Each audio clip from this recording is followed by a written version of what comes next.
So, Vamshi, we can start the recording after 5 minutes, please, not now. Thank you. Right.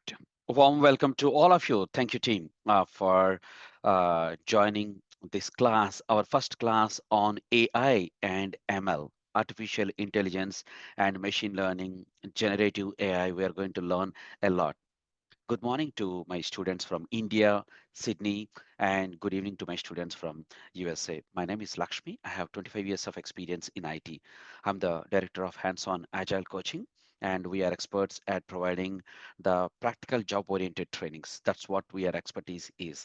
And the trust, you can just it's people you can ask our old students, they blindly trust us because we provide them a continuous support and they refer their friends blindly because that's the kind of experience we give. And from this class also, all of you can set the expectations really, really high because our trainer Vamshi is going to give us the best experience, best knowledge, and he's going to walk us and take us through the journey of the AI ML for next 3 months. We say it's not going to be a small journey. It's so we are going to keep lot of efforts, and you have to keep efforts as well. Together as a team we can achieve our goals. This is the future.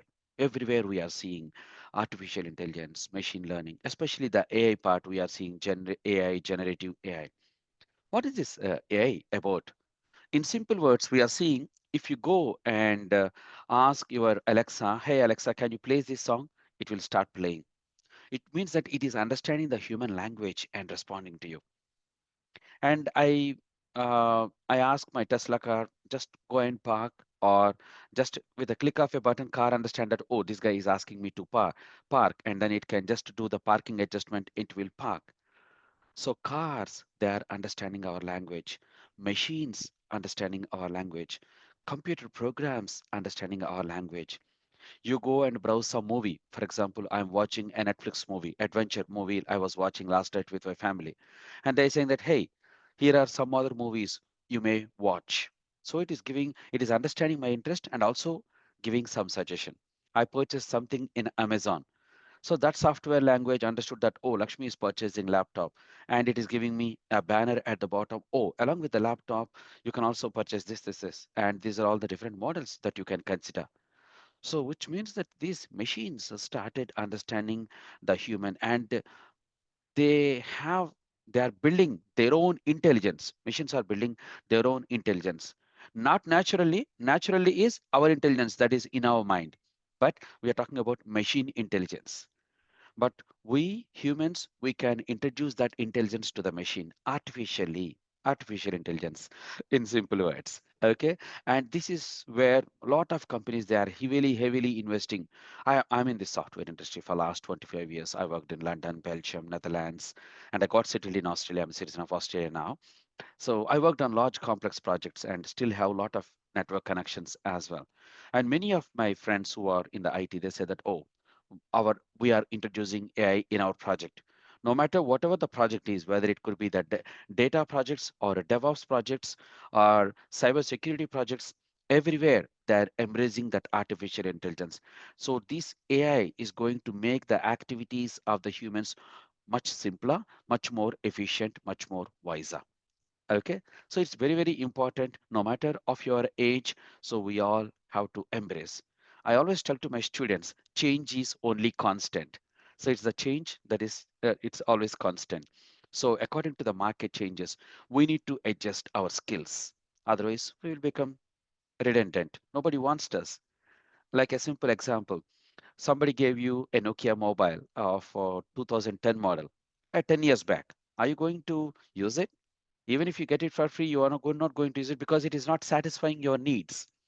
Okay, but no, so no, let's say for example, Samsung has evolved. Now it is Samsung S23. So we can get all kind of required information. I can do the browsing, I can do everything whatever I like, and that's why I like it. The products are changing, so we all need to consider ourselves as products. Ourselves as products, we also need to change according to the marketing conditions, make ourselves relevant to the industry. Otherwise you will be out of the industry. So we always have to learn, upskill ourselves. With 25 years of IT experience, I'm not relaxing. I'm not, I'm learning continuously. And that's the only way to survive nowadays. Okay, team. I don't want to block much of your time. Thank you, team. So our training is going to be for, okay, Vamshi is going to give you, oh, no need of screen sharing. Vamshi will share the screen. Vamshi, please help our team with the detailed course content, how the course is going to look like.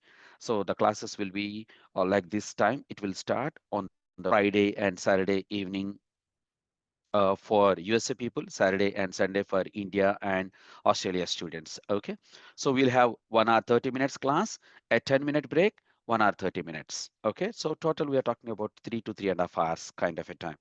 So like this, we are going to span for 13 weeks. Each class will be recorded. Each class will be shared. A continuous support on the WhatsApp group is also available. And today's class, we opened this for public. So we want to bring the awareness to more number of people, whether you register or not secondary. But our prime responsibility is to bring the awareness because a lot of jobs are emerging in this space, and it is going to be, you can check, I think Vamshi will show us some reports as well. Even if you check the latest reports, it shows the AIML is going to be top in the list, geographically, not specific to any country. Okay, so we all need to embrace this one, and a warm welcome from our side. And I will just hand it over to Vamshi. Vamshi, thanking you for joining early in the morning in India, 5:30. Thanks for accepting the request. And well, over to you.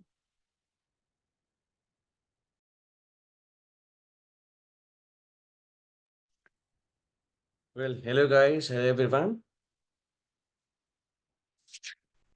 So I welcome Hello. you all to this day one session on AI ML, of course, on generative AI. So I'll walk you down through this journey of AI, this exciting journey. Again, I'll also assure you I'll put down the things in as simple way as possible so everyone can understand a lot. I mean, even the complex things, I'll make it in simple things in a simple way.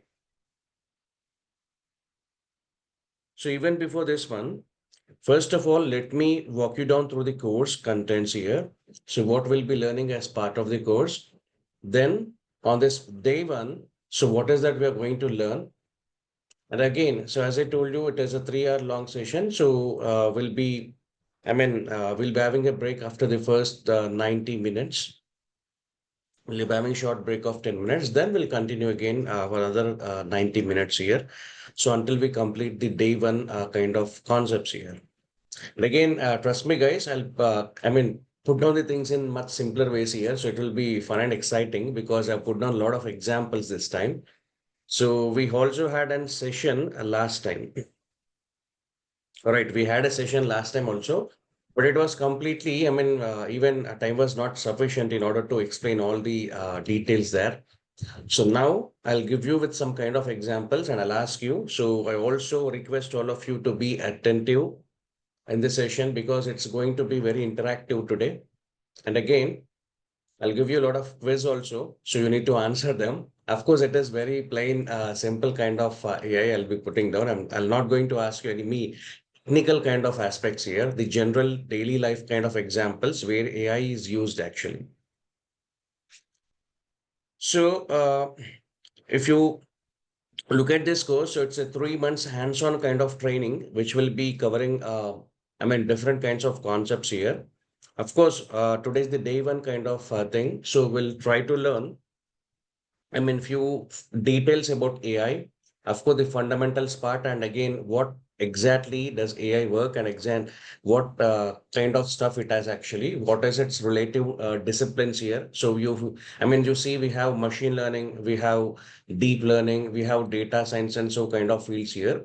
So what are those kind of fields exactly? And again, what you people do, in those kind of areas actually. So what are the real world applications? So we'll try to understand all these things in a simpler way. And again, day two, that is tomorrow. So we'll be hands-on. We'll start off with Python programming, guys. So today we'll dive deep into this AI fundamentals part here. And again, so once we start off with Python, because see, whether it is machine learning, exploratory data analysis, or any kind of thing, you need to know, Python. And again, let me tell you, So do not think that it is any kind of, some kind of complex programming here. Python is simple to learn. Yet again, so we had a lot of students, so in previous data engineering kind of things who have learned Python who do not know Python. So I also assure you, you'll be getting best out of this one because we have Python programming here. And again, so you also learn some kind of data analysis part regarding Python. So where we'll be using some kind of libraries like NumPy and again pandas. And of course, coming to the case of visualizations, we'll be also using some kind of matplotlib. So how you can visualize the data? So using some kind of matplotlib. So again, we'll dive deep into some kind of statistics and exploratory data analysis. So every one of us have learned some basic part about statistics, right? So right from our school days. So, the measures of central tendencies, of course, mean, median, mode kind of things here. But again, how can you put those kind of concepts into the real-time aspects here? And again, how you can analyze some kind of data. So we'll try to understand all these things here. Apart from that one, we'll move a concept further so called as inferential statistics, where I'll also tell you something about the p-values and again the hypothesis testing kind of thing, but again it in a fun way. All right. So don't think that you need to learn some kind of lengthy kind of things here. It is not required, guys. Let me tell you. So because today we have a lot of no code kind of tools also after the cloud came into the concept here. So we'll be especially working on Azure cloud. So where you, without writing any kind of code also, you can achieve certain kind of machine learning kind of logic here. So it will be a fun part really. No code kind of tools or auto ML also we call it as. All right. So coming to the case of machine learning. So as I told you, we'll be working on different kinds of concepts. Again, in machine learning, we have some different learnings here, supervised learning, unsupervised learning, and different algorithms. So where they are used for some kind of making some kind of predictions on the data and again the classification. So all those kind of fun kind of activities with simple no code kind of tools, how you can achieve them on Azure cloud. So we'll look at those things. And again, coming to the case of deep learning and NLP. So these are also, some kind of important kind of areas in AI. So where we'll be working on the concept of neural networks. Even our human brain has the concept of neurals, guys. Okay, neurons. Fine. And again, natural language processing. So which is a language of the chatbots here. So where, every bot or every kind of generative AI application you take it. So they actually work on this kind of concept here because they actually understand the human language. So how come they can understand? So there is a process here and again, then we'll dive into of course, the artificial intelligence, of course, that is generative AI. So what are its applications in today's world? What is generative AI? So how it is different from the normal AI? In the last session, we had we have learned the details about this one, right? So what is traditional AI? What is the modern day AI? And again, what is some kind of generative AI? So let me also show you that. So in the last session, we have looked at like what was AI. So AI had a lot of definitions, and over a period of time also, due to the advancements in the field of AI, people gave a lot of definitions. According to the role it is actually playing on. And let me tell you, so as I told you, AI and its subfields here. So what is machine learning, and again the other kind of areas of interest here. Then we had some kind of machine learning kind of task here. So we have learned all these things here. And again, so what are the difference between a machine learning and a deep learning kind of algorithm? And again, how does they work?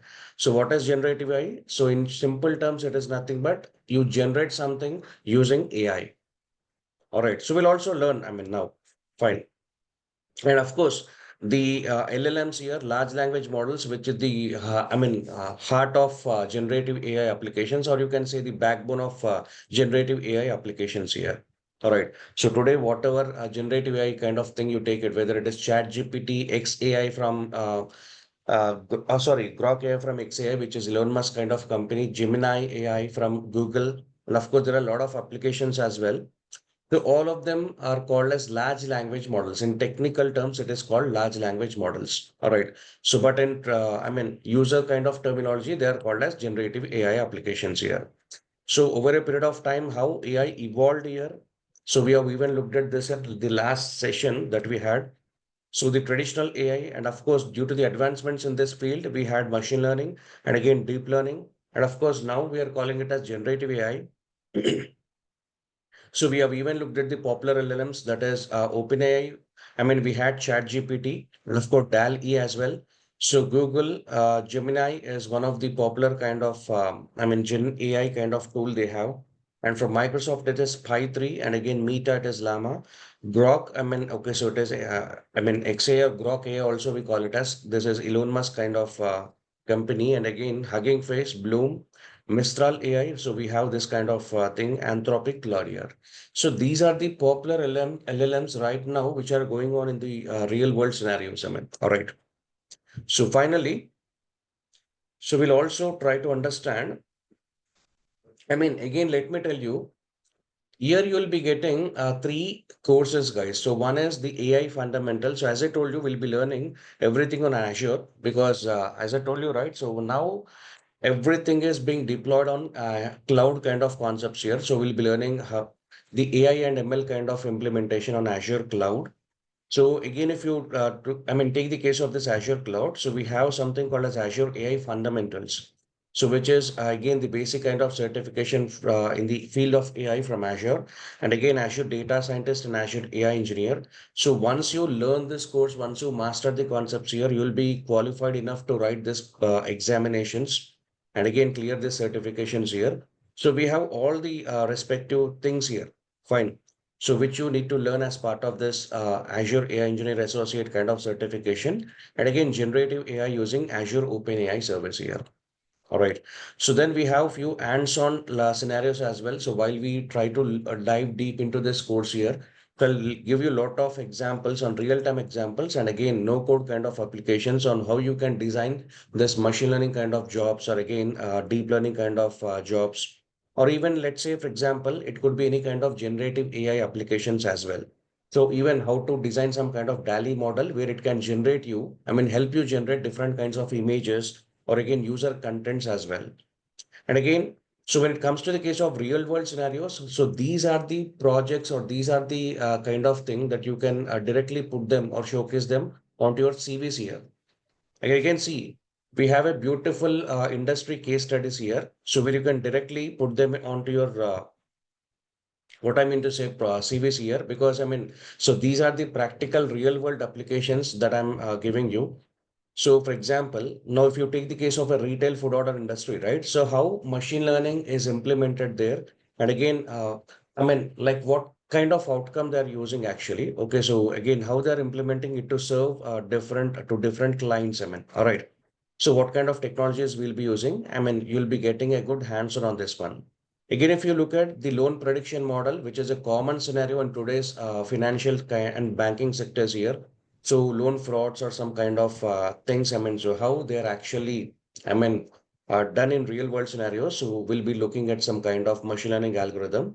And again, so immigrant visa prediction model. So today, if you take it, so a lot of people flock to different countries here because of higher educations or job prospects here. But again, how do they follow certain kind of immigration kind of thing? How they are implementing this AI and machine learning kind of things. All right. So in the immigration process, I'll explain you. And again, credit card churn prediction. So, whether it could be some kind of unusual credit card transactions or some kind of activities here. So, credit card fraud detection or again, some kind of churn prediction. So, how we can detect some kind of unusual transactions here. So, using machine learning, we'll look at that one.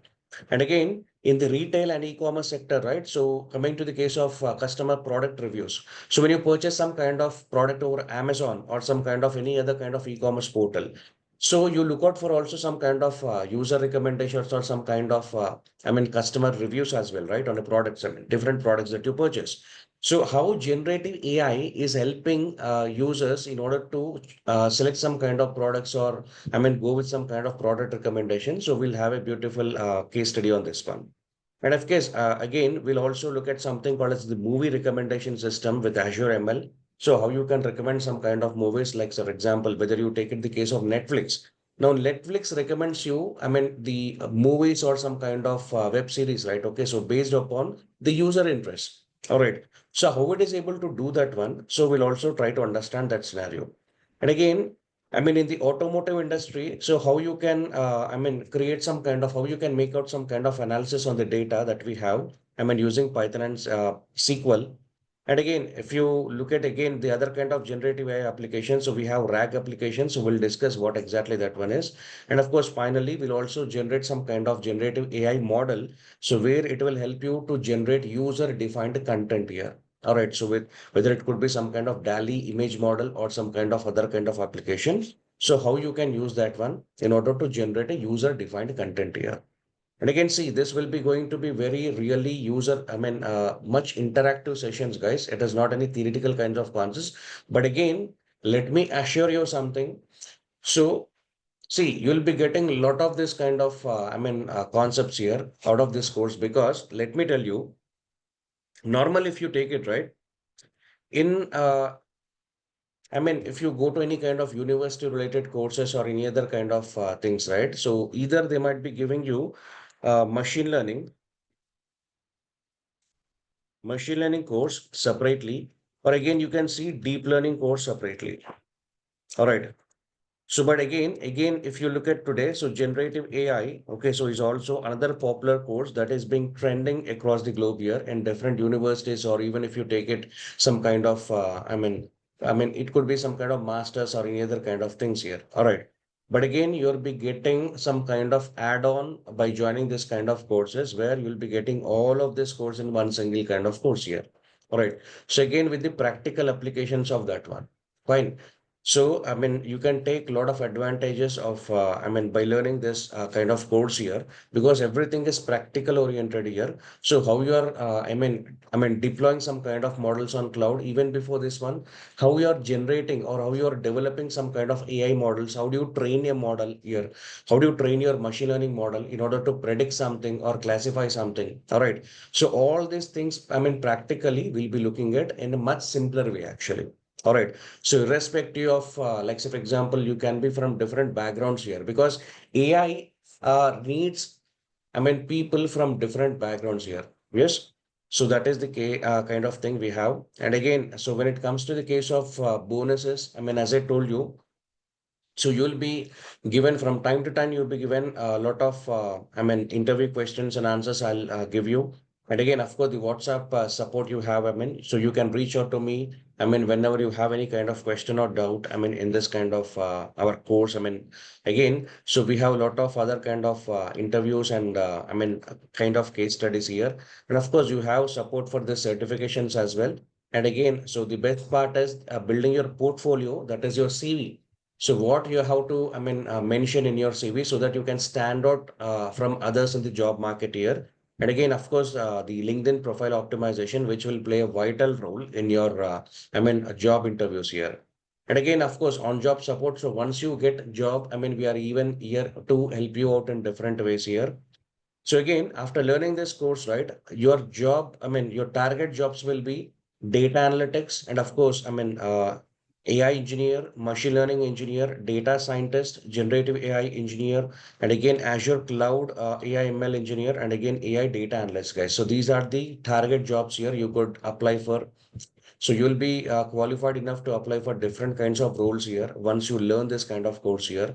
I'm assuring you, you'll be definitely getting some kind of job anywhere. Okay, so because see, AI has its implementations today in different fields, different domains also. So, companies or even industries require professionals who are upskilled in AI, in the field of AI. Again, let me tell you, it is not just in India or not just restricted to any kind of US or any kind of country. So across the globe, you have, implementations of AI in the real world scenarios. Right now, we are able to see this one. And again, so accordingly, there are even lots of jobs here rising up in the field of AI. All right. So you can take best advantage of joining this kind of course here. And again, learning the concepts here even. Now, if you look at the average salary in USA, the average salary is $150,000, guys. Of course, it is $180,000, but again, I would tell you it is $150,000. So you'll be getting the average salary. And again, the highest salary would be raised to $300,000 to $350,000 also. So in organizations like Google and again Microsoft and again Apple, I mean, even these Amazon, this set of companies, of course, Meta, XM, and so. I mean, these are hiring a lot of AI ML kind of professionals, and again, they are giving you a pay package of up to $350,000 a year. So that is a very huge kind of thing. But again, the starting salary you can expect is $150,000, a simple kind of thing here for an AI engineer. Of course, with the cloud skills as well, I'm telling you. And again, so even if it is in India, so you can raise, I mean, so the minimum package that is being offered is 30 lakhs per annum, guys. And you can even raise it to 60 or 70 lakhs per annum, depending upon your experience here. And of course, I'll also show you today, I mean, what are the salary trends across other kind of locations. I'll also show you that one. Fine. So this is what I wanted to tell you. So today is day one of our journey. And again, so we have a lot to, I mean, lot of things to discuss. And again, lot of, I mean, we have a lot of journey. I mean, so we need to travel actually. But again, let me assure you something. I'll put down the things in much simpler ways here. You will really feel some kind of fun kind of thing if you really, I mean, be attentive and again, focusing on this kind of thing here. So you can gain a lot of things here. Fine. So on this day one, right? So we'll try to understand once again what is AI and the concept of AI from two different mathematicians. Of course, these people are also called the fathers of AI. That is Alan Turing and John McCarthy. And again, AI was computer science. So how AI is different from the computer science here? Or is it any interdisciplinary field of computer science? So let us also try to understand here. And of course, the different types of AI and how you could understand what exactly is AI today. And of course, what is artificial general intelligence and of course, artificial super intelligence kind of thing here. So again, we'll also try to understand what exactly AI can do. So people think that AI can perform any kind of thing here, but that is not the the answer here. The answer is no. So it can perform only certain tasks. I mean, how do you train it actually? It can perform only accordingly. Fine. So the use cases of AI, and of course, we'll also look at the limitations of AI. So what AI cannot do, and again, what are the limitations of AI here? And again, areas and disciplines of AI, so the AI system and the AI algorithm, so are they same or are they different here? Fine. And again, the AI functions and the areas involved in this one. So today, this will be a journey, guys. And again, so as I told you, tomorrow, that is day two, will be again the practical kind of thing. So where we'll be starting off with our Python programming. And trust me, Python is very simple to learn. You will really feel it comfortable learning Python here. And again, so this will be our I mean day one and day two journey of this weekend here.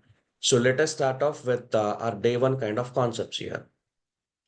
And again, so as I told you, I mean, so what we'll do is the first 90 minutes, I mean, so we'll learn some kind of concepts here, and again we'll take a small break here.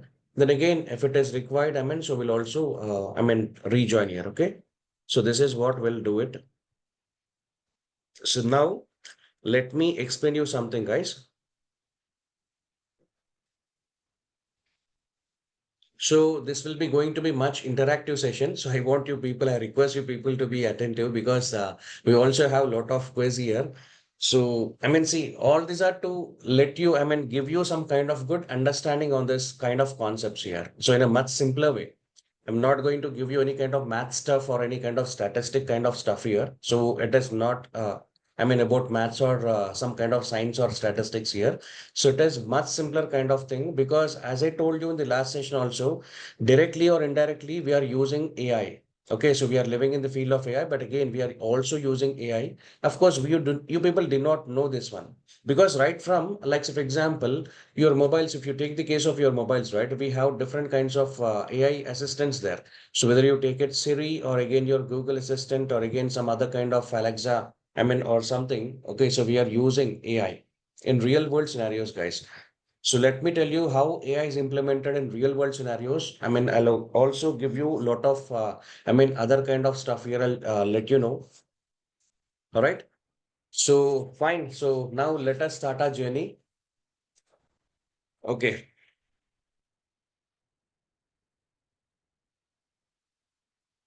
Fine. It all started with some kind of, I mean, because of one kind of person, guys.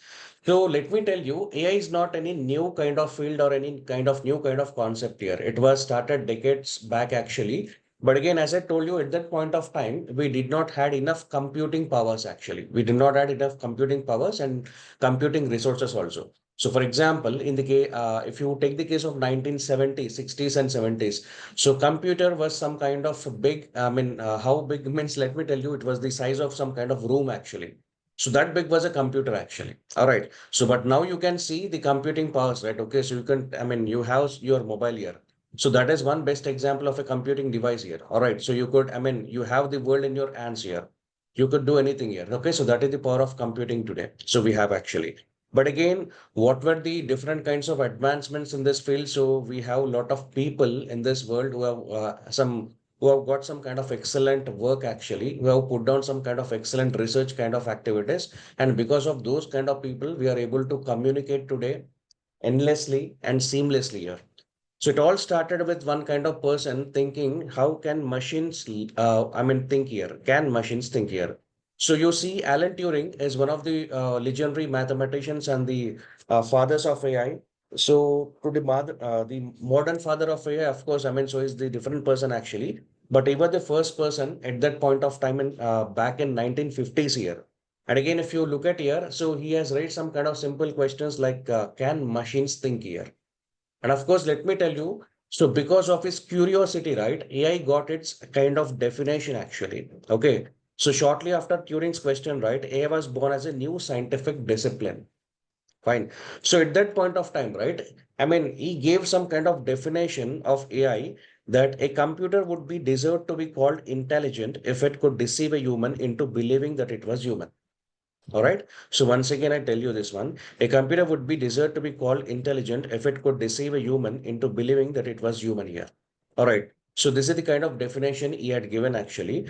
So he thought of something like, can machines think here actually? So they can perform well, unlike humans here? Can they have some kind of cognitive or some kind of abilities just like we humans have? So for example, what are the cognitive abilities, right? So like we can see something, right?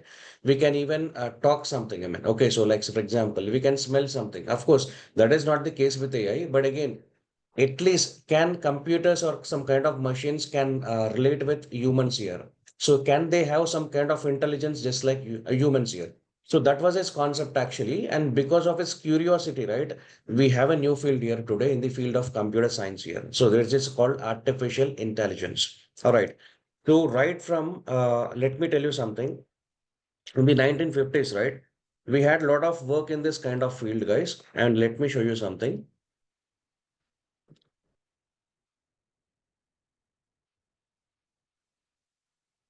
Fine.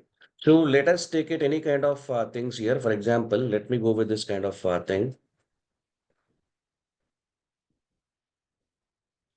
So these are the different kinds of research people or other things. So you could even understand. So you can even understand here. Okay. So people, these are the legendary people.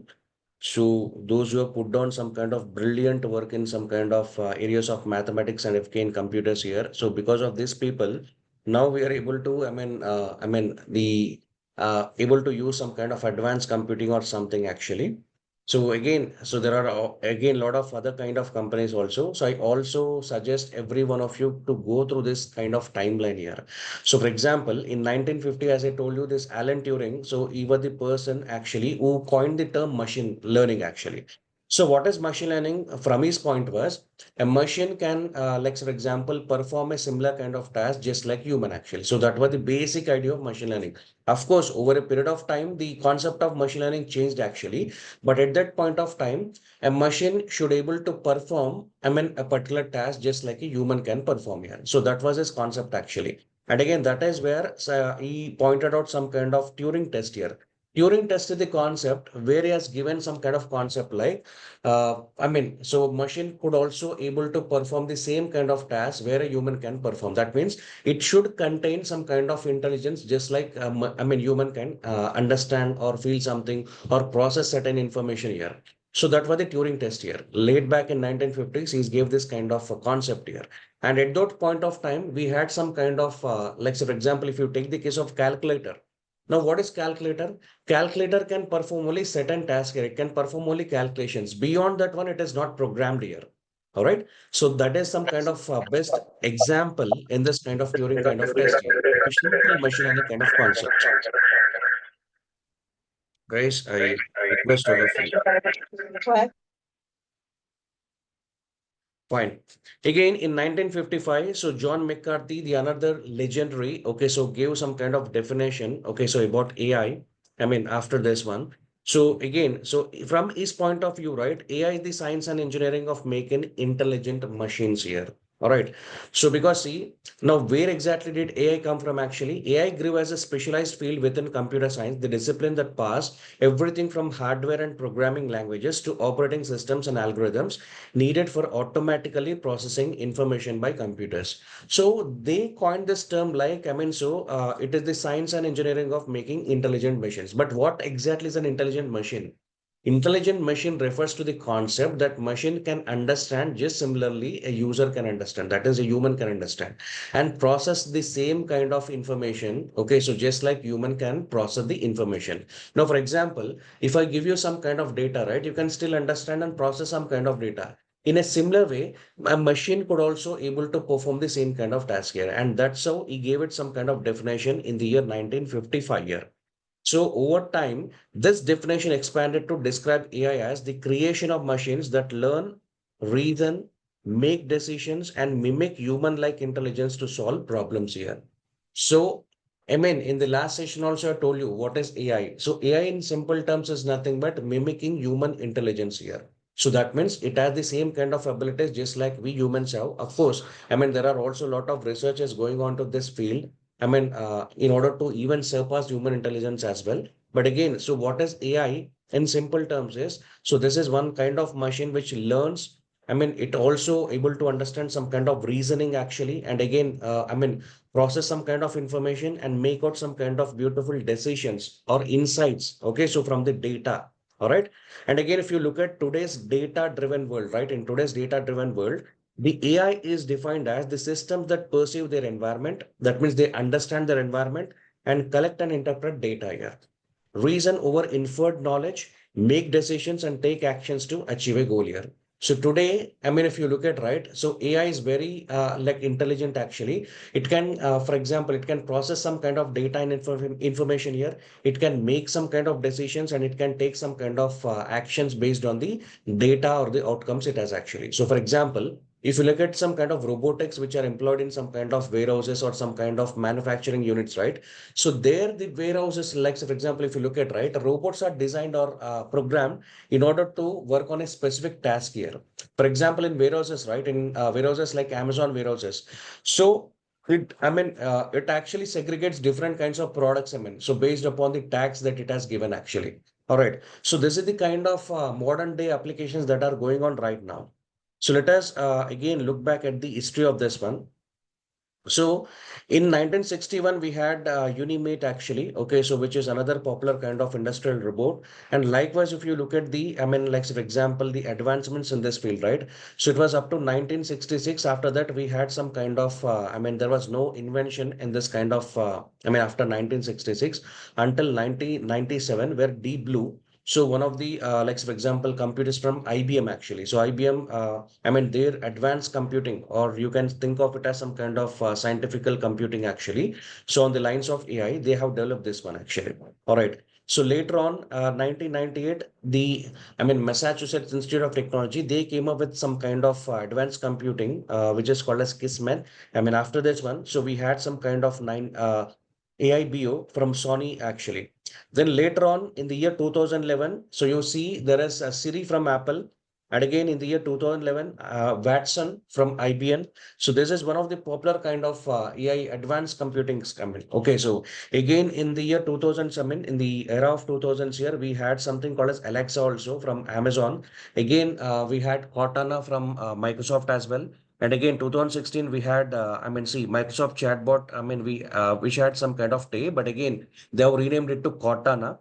And finally, we have AlphaGo today. So, but if you look at today's kind of field, right, after COVID, I mean, so we had a lot of other kind of advancements in the field of AI. And now we are calling it as generative AI kind of applications where it can generate some kind of user content here. All right, user content. So you can look at the timeline, guys. I mean, so what are the timeline again? What are the different applications of modern day AI kind of things here? And even if you look at the chat GPT kind of timeline also, you can see what are the different kinds of generative AI applications that have been developed over a period of time here. So right from the like for example 2018 where GPT was actually got its inception from OpenAI. All right. You can see like for example after the period of time, I mean over a period of time they gained lot of users. I mean lots of users actually. So if you look at after 2023, I mean ChatGPT actually had over 100 million users actually. In right within 1 week itself, after the launch of ChatGPT, right? I mean, so within 1 week itself, it was the first kind of product in the history of humankind which had lot of which gained lot of subscribers here, a lot of users actually. Even Instagram did not have such kind of influence actually. Instagram took almost all 3 to 5 years, guys, to gain lot of users actually. But again, ChatGPT within 1 week itself, it had gained more than 100 million users. So that was the record-breaking kind of, I mean, product here. So from OpenAI, later on, I mean, we had different other kind of systems also. Now we are able to see DAL-E. Now we are able to see Google Gemini, and again XAI from Elon Musk here, and again. So of course, the subsequent kind of things here, of course. But again, ChatGPT is very popular today. So because of its advanced kind of features here, actually. All right. So you can look at the timeline here. So what is the timeline again? What are the different kinds of applications here? All right. So now so AI has grown from a theoretical concept into a powerful force shaping industries and everyday life. So even with all its advancements, AI has its limits, guys. Okay, so don't think that AI can perform all of the things here. That is a myth here, actually. Okay, so what are the people they show in Hollywood movies, right? Like it can perform anything, it can go beyond human limitations here. That is just a myth here. If that thing happens, that you can think it is end of the world here. All right. So let me tell you with its all limitations, right? You can categorize AI into different three different kinds of concepts here. So one is called as the artificial narrow intelligence. The other one is called the artificial general intelligence, and the I mean there is also some other kind of AI called as artificial super intelligence here. So these are the three different kinds of AI. I mean popularly AI is classified into. Now what is artificial narrow intelligence is narrow intelligence, which is also called as weak AI. Weak AI, because why it is called as weak AI is it doesn't has any kind of, I mean, like, for example, advanced AI, like kind of processing kind of features here. So, what is weak AI is how do you train that particular AI model? It only answers you based on that one. For example, if I train some kind of robot in a kitchen, right, it could only work in that kind of kitchen here. For example, if I ask it to bring a cup of coffee to me, it can handle only stuff like that one. But again, if I ask it to bring any kind of other kind of things here, it can't work. I mean, okay. So even see, for example, if you take the case of there are different kinds of applications today on this kind of artificial narrow intelligence here. All your chatbots, I mean, comes under this kind of concept, guys, here. Because see, if you take the case of a chatbot, whether it is Siri, whether it is Alexa, whether it is Cortana, or whether it is any kind of generative AI applications also, they are being trained on this particular concepts only. So they are being trained on the I mean, different amounts of public and private kind of data here. So only based upon that one, they can answer you something. For example, if I ask it, like, for example, I mean, what could be my bank balance after, I mean, after an year or after 5 years? I mean, it can't answer this kind of question here because it is not trained on your data, right? For example. So that is the kind of AI limitations we have actually. And again, let me tell you, it is narrow intelligence is some kind of area where AI can answer or AI can well equip only with the trained data here. All right. So then we have something called as artificial general intelligence. So the present state of AI is into this kind of field, guys. Artificial general intelligence here. So what is this one? It refers to a computer system that is as smart as human across the board here. That means it could take decisions completely. I mean, just like humans can have. Okay. So, but practically the present state of AI is not like that. I mean, all right. So the research is actually going on into this kind of field here. So the present state of AI is into this field, as I told you. So even if you take some kind of Tesla car here, so Tesla car is also programmed on the lines of AI. For example, now I have to train that particular model in different aspects here because it has to identify user. I mean, for example, now when it travels on a road, right, it has to identify different objects here. Objects could be a vehicle, objects could be a person, or objects could be some kind of animal which is crossing the road here. And again, so likewise, it has to get trained on different aspects here. Fine. Only then it can help you in taking to your desired destination here. But again, for example, I mean, think of that particular Tesla car as identifying the routes on its own and again taking you to your desired destination, or again, I mean, in between it is stopping somewhere again. So it is able to help you with some other kind of activities. So that is just a myth, actually. You can just look at some kind of examples only in Hollywood movies here. Okay. I robot kind of movies, actually. But again, so that is just, been taken, or it has been inspired from some kind of concepts of AI, actually, those kind of movies, human. So there are a lot of movies, guys. I mean, okay, so if you take the case of I Robot and again some similar kind of movies we have, but again, those are exactly on the concepts of this artificial general intelligence. I mean, all right.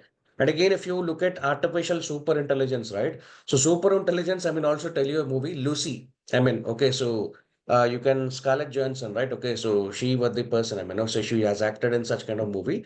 So you can think that movie. I mean, okay, so I mean, so she will be going beyond, like, say, for example, human intelligence. Actually, okay, so our IQ will be raising like anything. I mean, in that movie, actually.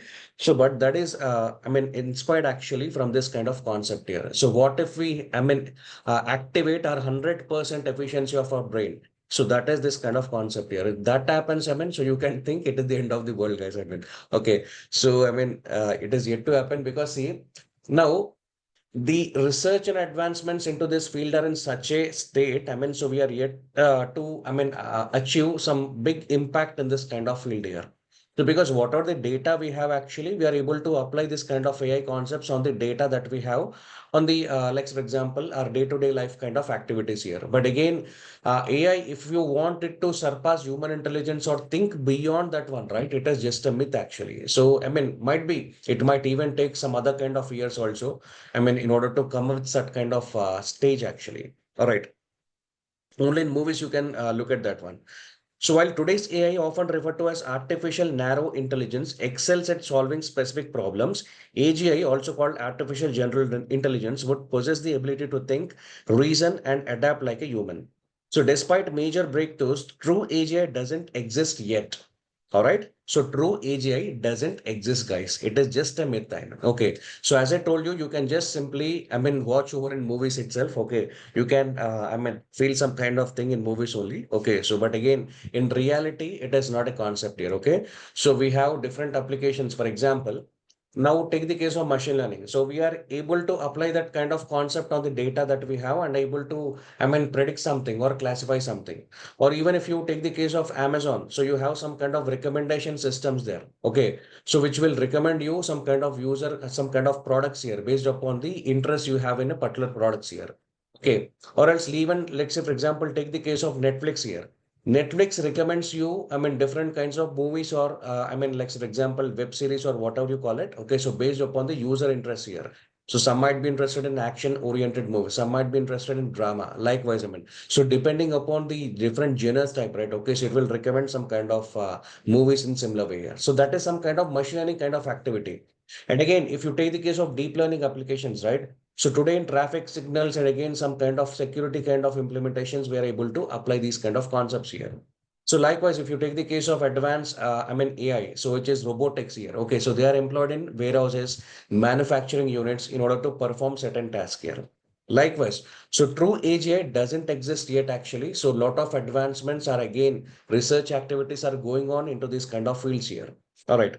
So if you look at the AI, that is narrow AI and artificial general intelligence kind of applications, right? So I mean, the examples of AI include voice assistance here, facial recognition, as I told you, in security kind of applications here. And again, personalized recommendations, whether it could be Netflix or it could be some kind of Amazon product kind of things here. And again, autonomous industrial robots here. And again, so Even see self-driving cars, of course, the case of Tesla. Okay, so you can see it has some kind of artificial general intelligence, but again, it has to be trained on a lot of other aspects here actually. But it has some kind of concept. I mean, you can relate it to AGI here. All right, self-driving cars here. All right. So, but again, let me tell you, lot of programming and again, lot of, not programming, lot of things. I mean, so it got trained on actually because now when it finds, for example, you're traveling in some kind of Tesla car here. And again, in between, for example, when suddenly some kind of object comes in between, it could be object in the sense it could be a vehicle, or it could be some kind of human, or it could be some kind of animal also. Okay, it will automatically stop there. Okay, so we have seen this kind of things, right? Okay, so for example, so that comes under the concept of AGI, but again, there are a lot of research activities also going on in this kind of field here. And again, AlphaGo. So where I mean, it is being again, it is one other kind of concept actually. So AlphaGo got trained on different aspects, and again, there is popular game called checkers, right?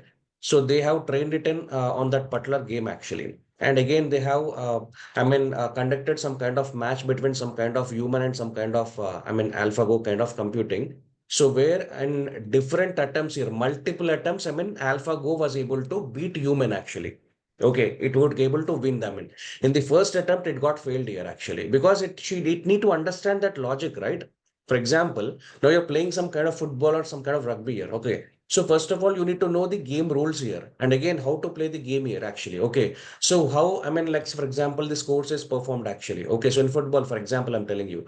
So likewise, in multiple attempts, it was able to crack. I mean, it was able to beat human intelligence here. Okay. So that is what I'm telling you. I mean, artificial intelligence systems require some kind of experience here in order to give you better decisions actually.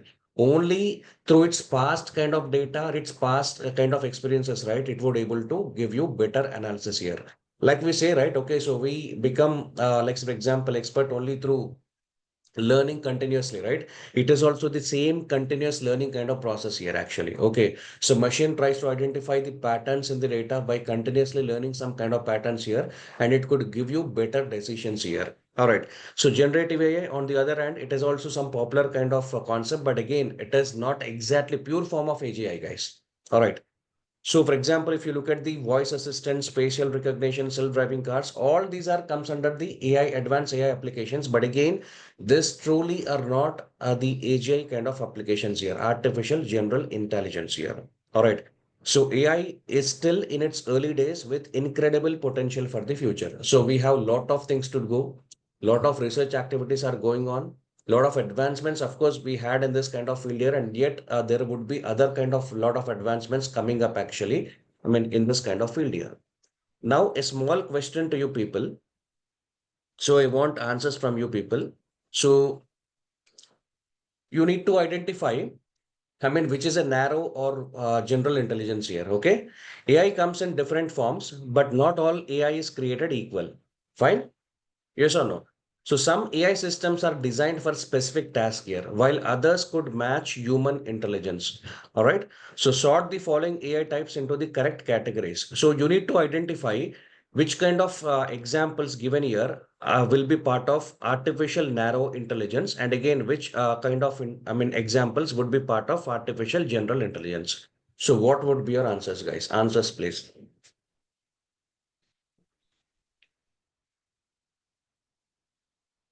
So look at these four options here. Out of these four options, now you need to tell me, I mean, which of the options belong to artificial narrow intelligence, and which kind of options would come under the general intelligence. I think C will be narrow. C will be narrow. Okay. Uh, A will be general. Okay. Uh, uh, I think A will be general and D C will is be narrow. general. B is narrow. Okay. Fine. A should be ASI. A is super. Yeah, A is super. yeah. Okay. Okay. A comes under artificial general intelligence, which is beyond Yeah. human kind of intelligence here. Okay. General. Mm-hmm. So I can say sorry, guys. All right, fine. So we have option A here. Then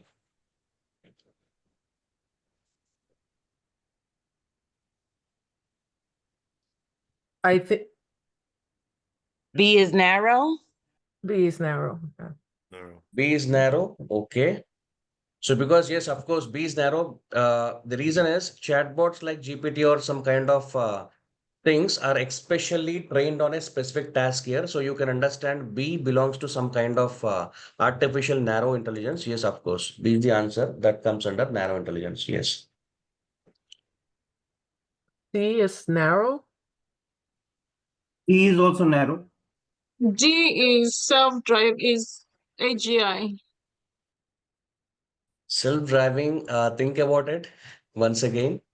Yeah, D should be narrow. It only It's narrow. learns what it trains on. Yes, D is narrow. The reason is, let me tell you, now self-driving car has been trained on a particular aspect, right? Because it can't go beyond human intelligence here. Okay, so it has been trained on different objects here while traveling on the road here. So it can identify who is a human, which is some kind of vehicle here, and what are some kind of other kind of animals here. Okay, so it has been specifically trained on a particular task here. So you could think it has some kind of narrow intelligence here. All right. So we have C, a full sentient robot. Sentient robot is something which can perform or which can take decisions just like human here. Okay. So it is the concept of general intelligence Okay, here. narrow. Okay. All right. So this is how you can define between narrow and general intelligence here. All right. So another question, guys. AI has made its way into virtually every application domain. Although its application in relatively simpler tasks has been investigated for decades now, some emerging applications in recent years are exploiting its full potential even more. So these applications are one step closer to the idea of artificial general intelligence. Can you identify which of the applications and trends listed below are good examples of important AI advances made in recent years?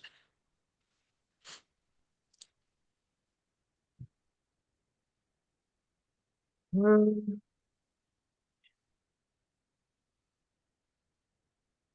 In recent years, I mean to say. recent years is B. Yes, exactly. So you could think, self-driving cars is the recent kind of application of AI. Yep.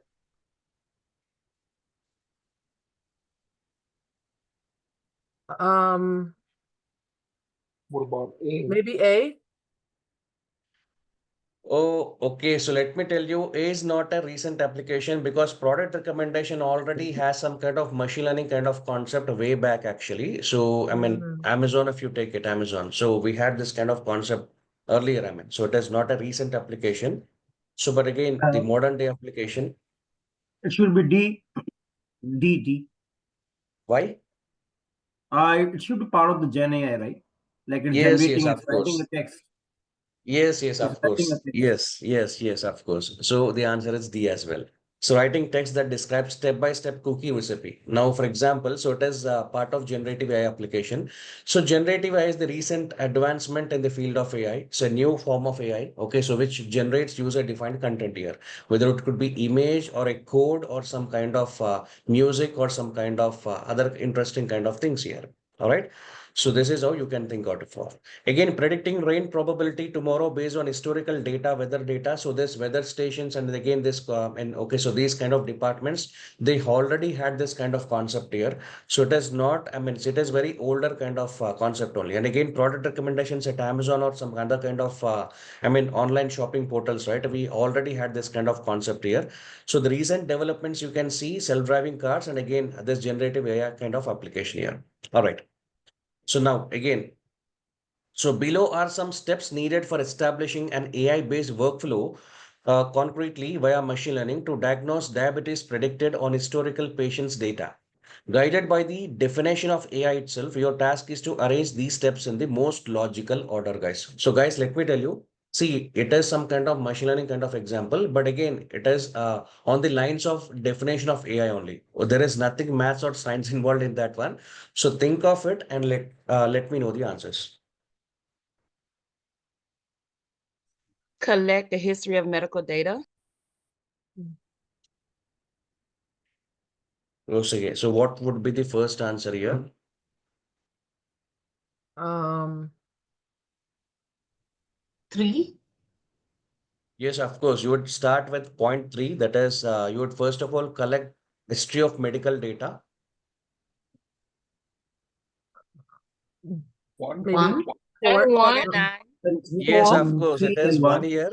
Yes, you would be organizing the data and feeding it to an AI system for diabetes diagnosis. Okay, it's very simple, guys. First of all, you collect all the data here. Then you feed it to an AI system. Okay, so that is second step here. Then what is the third step? 2. It should be 4 to 5. 4. Four. It should be 4 4. year because see, it should process such kind of information, right? Show the Yeah. answer is 4 year. Okay, so do some reasoning Two. over a new patient's data. 5. Because see, all right, 2. so let me explain you the concept, guys. So Oops. once we have some kind of historical records, right, we will be using that historical records on the new patient's data here. So the answer is 4. There's a Then moment where I'm looking at the screens, memorizing the numbers, all is well, I'm feeling good, 5-2. Can't make out what I'm no, seeing. the next step Can is someone 5. please go back on 2. mute? I'm 2, sorry, I 5. can't hear. 5-2. All right. So let Okay. me explain you here. So first of all, you would be collecting all the data. That is all the data in the sense you need to understand it is historical data because already it has recorded here. We have some kind of recorded information. So that is historical data. Now, based on the data that we have, we will feed it to some kind of AI system, all right, in order to understand the pattern here. Now, based on the pattern that it understands, right, it will work on a new data, all right. So that means it will apply this kind of pattern on the new patient's data here. Then finally, what it does, it gives you some kind of output. I mean, outputs a diagnosis for the patient. Then finally, based on the diagnosis results, right, it initiates treatment for the patient. So this is what the following steps are involved in a machine learning kind of activity as well. All right. So there again, so we perform the same kind of steps here, but in some kind of programmatic way. But again, I wanted to give you, I mean, ask you this kind of questions here. So this is some kind of logical kind of things that you need to put in. I mean, actually, so I mean, so that is what I wanted to give you this kind of questions here. Fine. Okay. So now let us start with other kind of, I mean, concepts here. So what can AI do here? Now that you people have understood what is AI and what is a narrow AI or artificial general intelligence and again artificial super intelligence, right? So let us now deal with the stuff that AI can perform here. So getting familiar with AI means understanding what it can do, the types of problems it can solve, and the challenges it can face here. All right. So while this isn't a complete list, there represents some of AI's most impactful applications here. So AI is capable of ability to make predictions and inferences. Now, what is predictions? A future kind of thing, right? Future event or a value. And inferences here. Recognizing patterns in the data, optimizing complex processes, and again, automating repetitive tasks here. All right. So this is what AI is capable of performing today. And again, of course, I mean, after generative AI came into the concept, right? We are again even able to generate some kind of user-defined content here. So that is also what AI can perform today. But again, when it comes to the case of predictions and inferences, right? Let us try to understand what exactly are predictions here. So predictions are nothing but some kind of future events which are going to happen. So that is some kind of forecasting something. It could be some kind of sales, or it could be forecasting a weather kind of thing, or it could be forecasting some kind of Apple iPhone sales or Samsung Galaxy mobile kind of sales, or any kind of, I mean, score which you watch in your, I mean, dream kind of sport, or some kind of things here. Okay. So that is some kind of future event, actually, future value. Inferences, on the other hand, focuses on determining an outcome based on existing data. Okay. So they focus on determining an outcome based on existing data, such as recommending a book you might enjoy based on your past preferences. For example, suggesting a book you may like based on your preferences as a customer, or recommending movies based on your interests. For example, on Netflix, like kind of platform here, or product recommendations based on your searches here. So Amazon. All right. So inferences state, like for example, you need to already have some kind of data. So based on the data that it understands, actually, it, I mean, recommends you something. So that is the case of inferences here. So, I mean, recommending some kind of book or some kind of product here. Fine. Now, pattern recognition. Now, what is pattern recognition here? So, Pattern recognition in the sense, for example, it could be some kind of data, or it could be some kind of images, or it could be anything here actually. All right. So AI excels at pattern recognition, which involves analyzing data to identify trends and making informed decisions here. AI-powered clustering techniques help businesses segment customers into groups with similar behaviors, making it easier to tailor marketing strategies. So if you, let me tell you real-time case studies, guys. Clustering. Let me show you what is clustering here. So this is the general kind of example that is applied in today's world, practical retail kind of scenario. So clustering in machine learning. Fine, let me go with the images kind of thing. And clustering in machine learning. All right. So for example, now here what we do is here we try to identify the patterns here actually. Okay, so we try to identify the patterns here. Now, patterns means in the last session also I told you, how machine learning solves this kind of problems here. Okay. So, for example, patterns in the sense it will try to identify what kind of object it is. Basically, for example, let us consider we have this different fruits here. Now, this is some kind of oranges you can understand, or this is some kind of strawberries, and again, this is some kind of grapes here. Now, oranges have some kind of color here. All of these kind of fruits are differentiated based on color, and again the kind of size also they have actually, and again most probably we can identify them by their colors here actually. All right, so you feed it to this kind of ML model. So it will try to understand the patterns in the data. So patterns here is different things here. It could be color, it could be some kind of dimensions of that particular product here, all right, or else it could be any other kind of things here. Fine. So likewise, it understands the pattern and it will differentiate the products here. Okay. So this kind of concept is very much suitable in real world analysis, because now how these retail companies, use this kind of data is they will want to, for example, identify the different customer behaviors actually. Now, what is behaviors? Behaviors in the sense do not understand it to be moods of the customer here, but again, the purchasing patterns here. Now, for example, some kind of customers might be interested to purchase Apple iPhones here, or someone might be interested to purchase Samsung Galaxy phones here. So their interest might be different here. Likewise, based upon the different user interests, right, we'll segregate them according to some kind of behaviors here. All right. So they might be interested in good camera quality, or they might be interested in some kind of, like for example, the features in that mobile phone, or example, why likewise, there could be different other kind of set of features here. Okay. So again, if I launch a new product, new mobile in the market, right, which of this group of people can give me sales here actually? Which of this group of people will purchase this particular product here? So this is the kind of implementation is going on in retail domains here. Whether you go to Walmart or whether you go to any kind of other kind of retail industries, right? You see this kind of techniques actually. And again, accordingly, they'll also put you some kind of sales on a particular products also. They'll tell you up to 60% off or up to 50% off kind of sales here actually. All right. So these are all the practical implementation. So this kind of concept is called as clustering. We call it as clustering. So where they try to identify the patterns and again divide some kind of patterns here based upon the patterns it can understand here.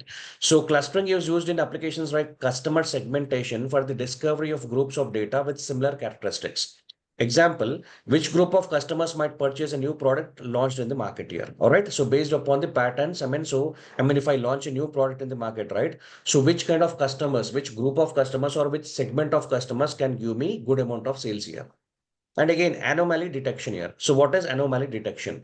Used in security and finance domains to identify transactions or other data occurrences that deviate from the normal. So for example, you could see some kind of credit card fraud detections involving some kind of unusual transactions or activities. Suddenly on your card here. So for example, you might have faced this kind of situations here. You then again report immediately to your banker, right? Okay, so this is what happens here.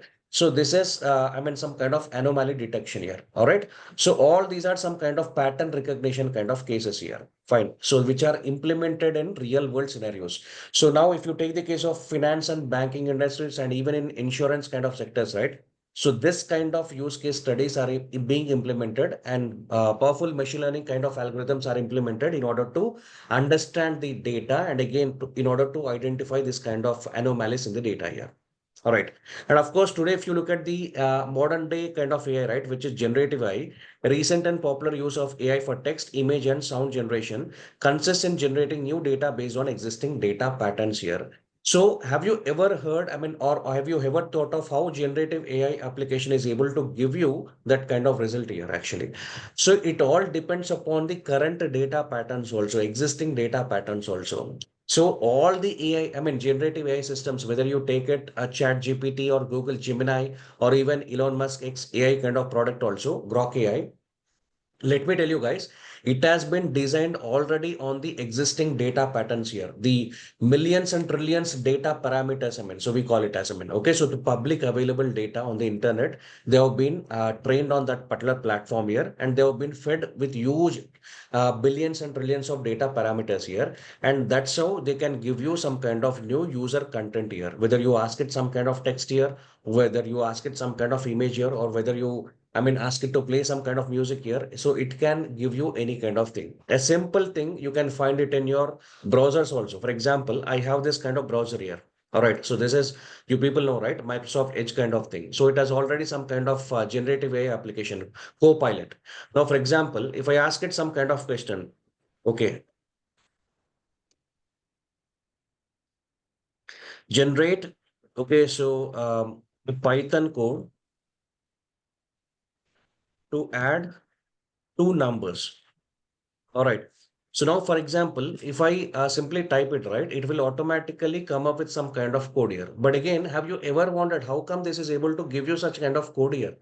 Similarly, if you ask it in, I mean, for example, if you ask it to, I mean, come up with some kind of image here, it will also give you that one. But again, so it has been already trained on this particular model here, actually. All the generative AI kind of platforms you take it, whether you, I mean, as I told you, it could be anything, Microsoft Copilot or again, Google Gemini or again, any kind of thing, ChatGPT or anything. Okay.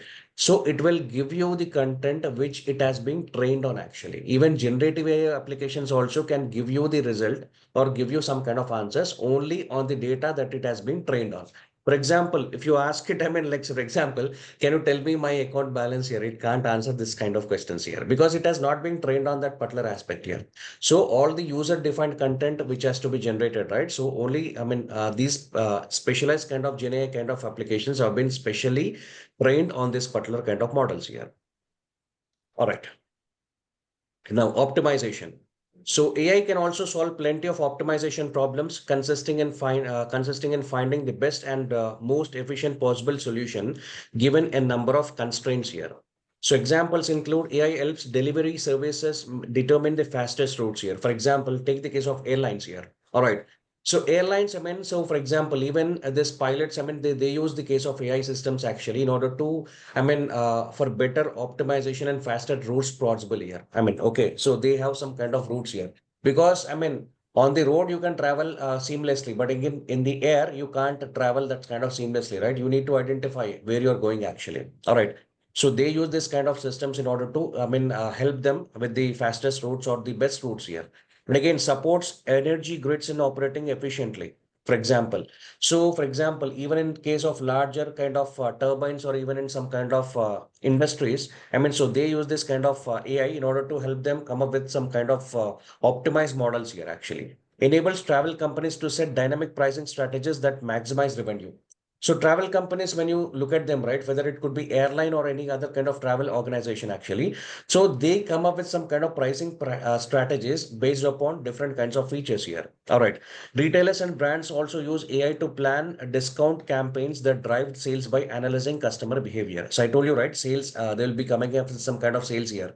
I mean, up to 50% off, 60% off, 80% off here. Okay. So by understanding the customer purchasing patterns and the behaviors, okay, so they will be coming up with some kind of things here. And again, there is also a study behind that one. They'll not simply directly put some kind of figures there, guys, up to 50% off. So they'll also use some kind of AI kind of implementations and come up with some kind of optimized prices here. So what could be the best kind of prices I can put up on this particular product here? Fine. So these are all the practical implementations that are going on in real world scenarios here. Again, automation, the ability of a machine to follow some rules to perform some given task repeatedly and continuously, all right, or autonomously. For example, in industrial kind of machines, right? For either you take it some kind of automobile kind of industries, or again, Amazon, large kind of retail warehouses, Amazon, Walmart, some kind of things here.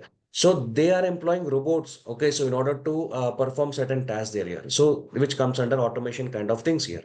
So they also works, I mean, so they are fed with some kind of environment here. Okay, so some kind of data here. So what kind of tasks they have to perform? I mean, accordingly, they'll be performing such kind of things here. All right. So automation itself is not AI as it does not involve mimicking human intelligent processes, but AI can help improve automation, improving the efficiency of processes that would be time consuming when performed by humans here. All right. So such as analyzing and classifying a batch of documents or photos. Now, for example, if I give you a set of documents and tell you to analyze something out of it. So normally we will be taking some kind of time, right? Because see, everything can't happen in some kind of minutes or seconds here. Okay. So screening a large number of job applications and again using robots to manage parcels stored in a delivery warehouse.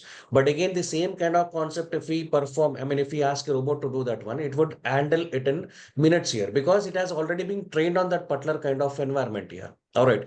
Even for the first time, it fails here. So only when you train it on consistency, I mean, consistently, right, it could give you better results here. Again, so I think, okay, so we'll stop it here, guys. So we'll have a small break of 10 minutes. Fine. And again, we'll come, I mean, again, we'll be back here and we'll try to understand the limitations. And again, so we'll look at some other kind of interesting stuff here, the areas and related disciplines of AI with, again, some other kind of questions also. I'll also tell you with that. Okay. So we'll have a short break of 10 minutes.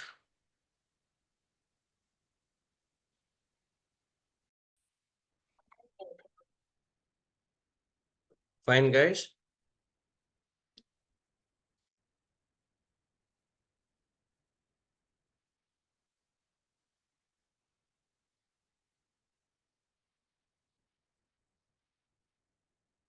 Fine. So can you give me a short review of the class that we learned so far for those who joined late so that they could not miss a lot? Okay, fine.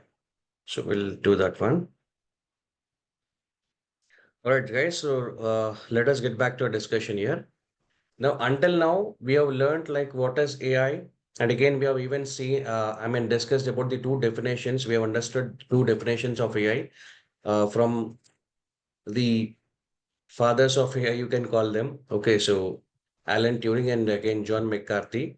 So I mean, Alan Turing has defined AI like I mean, it need to solve certain I mean tasks unlike humans here. So can machines think here? So that was the question he had actually. And again, John McCarthy, of course. So he stated, I mean, AI, the science and engineering of making intelligent machines here. All right. So which can I mean just learn some kind of I mean patterns in the data, try to understand it again, make some kind of decisions here, and again just mimic some kind of human intelligent kind of behaviors here. Okay, so and solve the problems here. And again, we have even understood like what is the difference between three types of AI. So artificial narrow intelligence, general intelligence, and again super intelligence. Narrow intelligence is also called weak intelligence. So it has been specifically designed only on one particular task here. And again, general intelligence is where so it is equal to some kind of human brain. I mean, again, super intelligence surpasses beyond human brain here. All right. So these are the different kinds of types here. And again, we have looked at some kind of different questions here. And again, we have even, I mean, stepped our foot onto this. What can AI do? All right. So AI is capable of only, I mean, making some kind of predictions and inferences on the data that it learns actually. And again, recognizing patterns in the data, optimizing complex processes, and again, automating repetitive tasks here. Predictions are some kind of future events. So it can predict something. And again, inferences, I mean, so which is some kind of recommendations based on the existing data patterns here. And again, we have pattern recognition. So where the common applications are clustering and anomaly detection.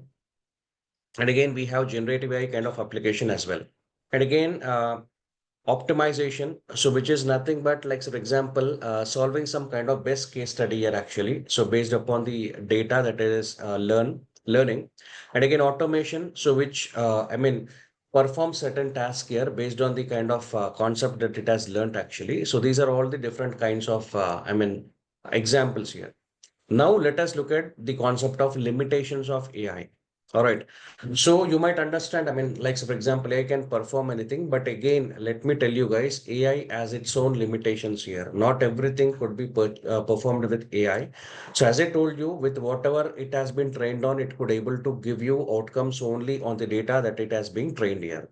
So for example, conversational AI solutions like chatbots excel at answering human inquiries here. Okay, so human inquiries, but they can't mimic critical aspects in social interaction such as emotional intelligence and empathy. So that means, like, for example, chatbots, whether you take it Siri, Amazon, Alexa, Cortana, or something, whatever it is, okay, Google Assistant, whatever it is. So you ask it some kind of question. That means you speak to it actually. And again, see, it has been designed in such a way that it can understand you the human language here. So there are certain set of languages here. Not all the languages it can understand, but again, some popular languages it can understand. All right. So again, it has been designed in such a way actually. All right. So the language behind this kind of chatbots is like for example, NLP, natural language process. But again, let me tell you guys, it can give you or it can answer you some kind of questions on what you ask it actually. Again, it can, let me tell you, it will give you answers based on the data that it has been trained on actually. Again, do not expect it to, like for example, perform some other kind of activity just similar to some kind of human intelligence or some kind of emotions people like for example perform actually. All right, so that is not possible with AI actually. Again, new situations not seen before, like a brand new product may cause AI solutions like personalized recommendation engines to have no clue which user might be interested in it. For example, so that is why what these people, what these retailers do actually. Now, for example, you have this kind of recommendation engines here actually. Now, you might have purchased some kind of products over Amazon, right? Amazon recommends you certain products, I mean, based upon your search histories or again the searches for that particular product here. So it might, you might have seen this kind of thing, right? People who have purchased this kind of product have also bought this product here. So that is some kind of recommendation that is giving you. But again, similarly, if there is any kind of new product on Amazon list, right? Okay, so I mean, again, the recommendation engine fails there actually because it can't identify which kind of users might be interested in purchasing such kind of product here, unless and until it has lot of search history and again historical data for that particular product, right? It can't give you such kind of recommendation. And again, bias is another common issue that may limit the usefulness of AI. It occurs when the system makes predictions that favor certain groups over others based on gender, age, ethnicity, etc. So, for example, even today, if you take it right, so bias again, even we have this kind of concept in machine learning also. All right. So bias is something which is favoring only to particular group. I mean, okay. So particular group. I mean, they can be anything here. Okay. So again, this is also some kind of common problem here. And again, ultimately, AI is only as good as the data it learns from. So this is what I told you. AI will give you, it can excel at only the things that it has learned actually. All right. So without high quality data, even the most advanced AI models become unreliable here. All right. That is what I told you. Even if you take the case of generative AI applications, already it has been trained on that particular deep learning models or machine learning models here. Only then it could able to generate you the new code here. Fine. So this is the kind of AI we are living with actually. So can you tell me what is the answer to this question here? Which AI capability is most essential for a system that helps a delivery company find the fastest routes for their drivers? B. B. Yes, of course, it's very simple. It is optimization. So optimization helps you find best routes, I mean, possible to reach your destination or even come to a conclusion actually. All right. So can you tell me, so which of all these kind of, options belong to prediction AI? And again, which are all the options which belong to this generative AI? So from the option below, identify the predictive AI and generative AI examples from the list of options below. So can you tell me guys, I mean, A is predictive AI. A is predictive AI. Categorize some is penguin observations predictive. into the, okay. So what is AI, guys? A? A is categorization, so clustering. So it should be predictive. Predictive. Yes, of course. So it is A. Fine. And then, And so then what else? What about estimating. B? So B is generative B AI. is B is gen. generative. Generative. Yes, B is generative. Fine. C and D are Um, predictive. C is predictive. C is predictive. C is predictive. Yes. D is predictive. D predictive. D is Fine. And E is predictive. generative. E is E generative. is E E gen. generative. yes. So it's very simple, right? So I mean, B and D are the examples of generative AI. So where it generates some kind of user content here. All right. And again, C and D are some kind of predictions. So where I mean, it describes some kind of future values actually.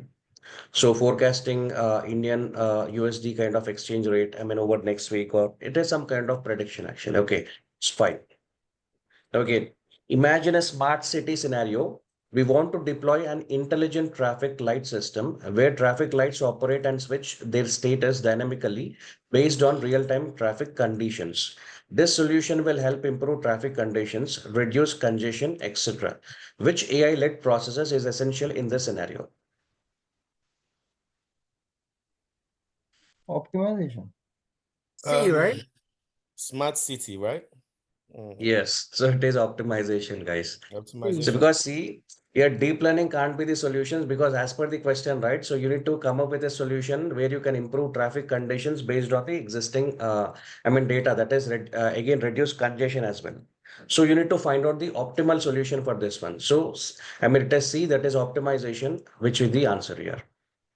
Fine. So now let us look at some other kind of related disciplines of AI. So we have some subfields, or even you can say the areas of AI, which are very, very important here. So the popular ones is machine learning. So which has its footprint across different domains here. So popularly machine learning in its simplest definition. So it is one of the most well-known areas of AI in machine learning. So which allows systems to learn from past data and make decisions here. So whether it is whether you're trying to predict some kind of thing or whether you're trying to classify certain thing, you need to have a past data here, existing data.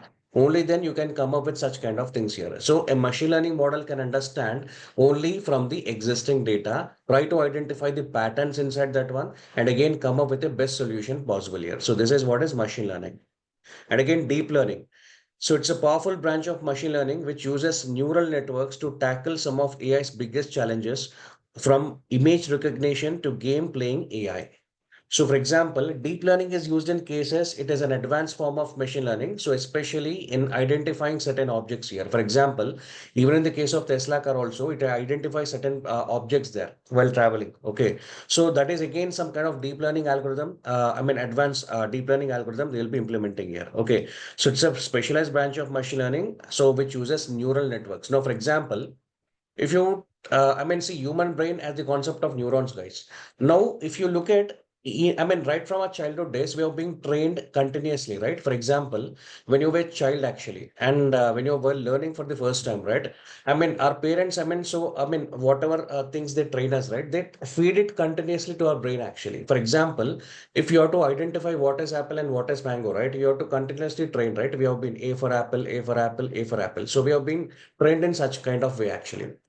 So that what happens here is that kind of image will register in this mind, and again your neurons will act accordingly actually. Fine. In the same kind of way, a deep learning algorithm will also work in the same line of concept here. So it implements something called as an artificial neural networks here, where it will try to identify the patterns and again in the data actually. All right. And again, it will again try to implement that kind of patterns on the data actually. Fine. So whether it could be some kind of image, identifying some kind of speech, or again coming up with some kind of voice kind of thing, everything, I mean, is a deep learning kind of application here. And even if it is any kind of playing some kind of game of chess or some kind of checkers here, so that is a deep learning kind of algorithm we implement actually. Then again, knowledge representation and reasoning. So knowledge representation, like so for example, it communicates with other AI systems.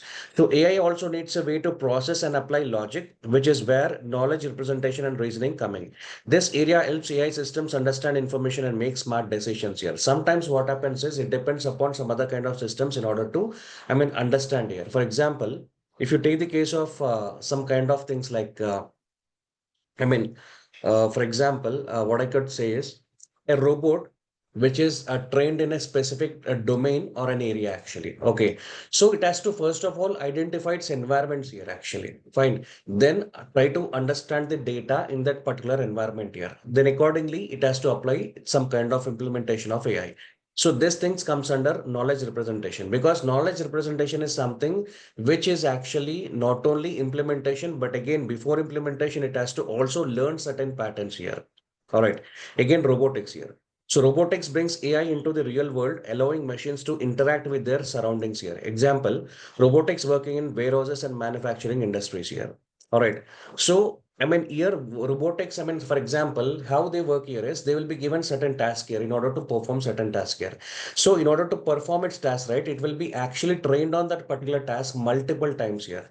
When it excels in that particular task, right, so it will be rewarded with some kind of again some other kind of tokens kind of things here. So we train actually some kind of models in this way.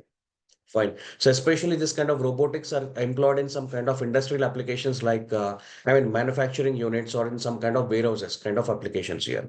Again, computer vision. So computer vision is some kind of AI, so which lets computers identify some kind of images and objects here. So it could be traffic signals in your city, or it could be some kind of Tesla car identifying some kind of objects here, or it could be security scanners scanning your some kind of objects or human faces here. All right. So facial recognition. All these are practical applications we are seeing in real world scenarios here. So this is computer vision. And again, natural language processing, of course, this is the language of your chatbots here. So which understands the human languages. And again, not all the languages it can understand. So of course, the major languages it can understand here, because I mean, for example, if you take the case of Google, now see, Google will let you know in what language it can understand. It can even give you some kind of languages here, for example. So for example, let me, okay, or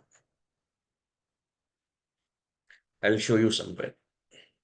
Sometime later, I'll show you. Okay. So studies the ability to analyze, understand, and communicate information in human language, such as text and speech here. So your chatbots, it can understand your human language, and again, it will interpret some kind of, I mean, language. It will break down it into different kinds of tokens here, and again, it will process such kind of words here, and it will give you the result here. All right. So now, for example, now, if you look at the kind of AI applications, right? AI applications actually do not, I mean, they are not isolated here. For example, what I mean to say is they do not work in isolation, guys. All they are implemented collectively here, actually. Okay, so because see, for example, if you take the case of a Tesla car, right? It has deep learning application inside it. It has machine learning application in order to identify the routes here, actually. Again, it has to, like, for example, it has computer vision also in order to identify the objects here. So it is a combination of all these kind of areas of AI. Any kind of advanced AI, any kind of advanced AI application you take it today, even it is generative AI kind of application also. So it is a combination of machine learning and deep learning kind of implementation, guys. Only then it can give you better results here. So you can't isolate machine learning, and again, you can't isolate some kind of deep learning in a Tesla car here. Okay, so all of them are implemented collectively here. All right. So if you look at here, artificial intelligence is a collection of all these kind of implementations here, different kinds of, text here. You can understand. So, for example, I'll give you some kind of examples here. If you take the case of a personalized recommendation engine, right, in an e-commerce portal here. So machine learning algorithm is implemented in order to understand the user's choices here, customers' preferences, and again, recommend some kind of products accordingly. And again, the smart warehouse management, right? It has robots to navigate the entire warehouse, and again, I mean, perform certain kind of task here actually, and communicate with other kind of robots here. And again, in healthcare medical diagnosis, right, we use computer vision and deep learning here. So both are used collectively because it has to identify the object here, and that means some kind of image here.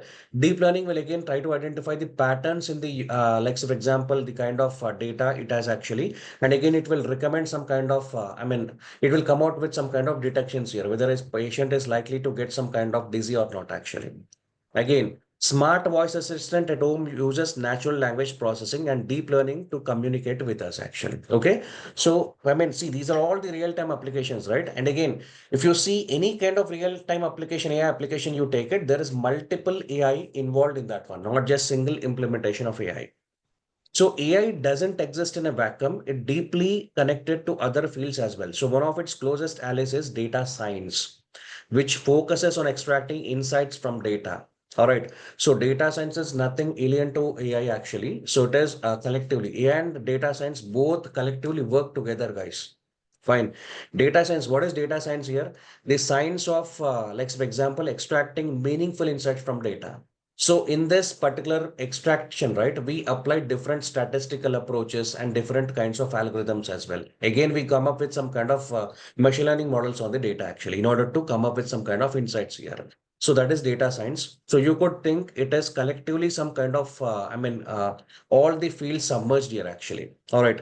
So artificial intelligence, so you can see its field actually like one of the implementation is machine learning. Again, deep learning is some kind of subset of machine learning. And again, all these applications, which gave rise to some kind of other kind of alley called as data science here.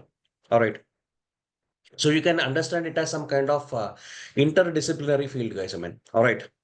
So all these kind of applications here. Besides this tech domains and again this manufacturing kind of domains or any kind of other kind of domains, right? The other fields where AI is implemented today are, so you could say it as psychology or physics, ethics, and again law also, which are shaping this AI industry a lot actually. All right. So now, can you tell me what are the answer to this question? So below are 5 common examples of AI subdomains in action here. Given credit card transaction data, learn the patterns behind potentially harmful transactions and classify future transactions as secure or not. So what are the answer?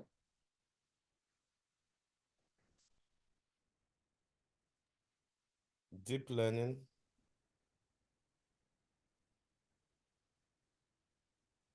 Machine learning. It should be Yes, machine it's a learning. pure Hello. case of machine learning, guys. Fast data. Machine learning. Fast. In credit card Sorry. transaction. So it's a pure case of machine learning. So machine learning algorithm is used in such kind of credit card transaction in order to identify the patterns in the data. And again, process an input piece of text in English and again automatically translate it into Spanish. NLP. So NLP. Yes. NLP.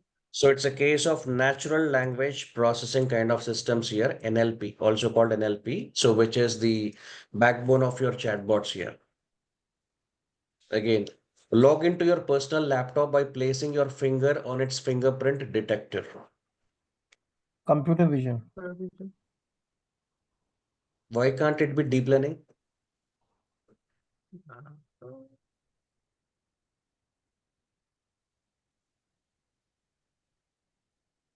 Deep learning is neural net. It has to do with fingerprints. So it's computer vision. Yeah. It's a real object. Yes. So it is computer vision, guys, because deep learning try to identify the patterns in the data, but it is a clear case of computer vision which identifies your image here. So image means your fingerprint kind of thing here. So it is a clear case of computer vision. Autonomous assembly of pieces for building a new car. Robotics. Robotics. Robotics. Yes. So it's a clear case of robotics here.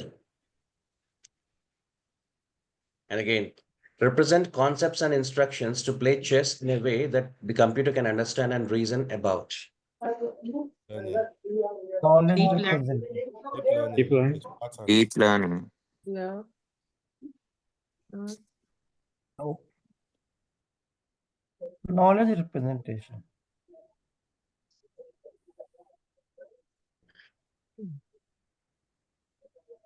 Okay, guys, let me tell you the answer is knowledge representation because see, first of all, the computer has to understand the game here. That means it has to gain enough knowledge even before it tries to excel in that one. And again, implement its own AI actually. So it is a clear case of knowledge representation. No, so knowledge representation, as I told you, so first of all, it has to learn the things here. Okay.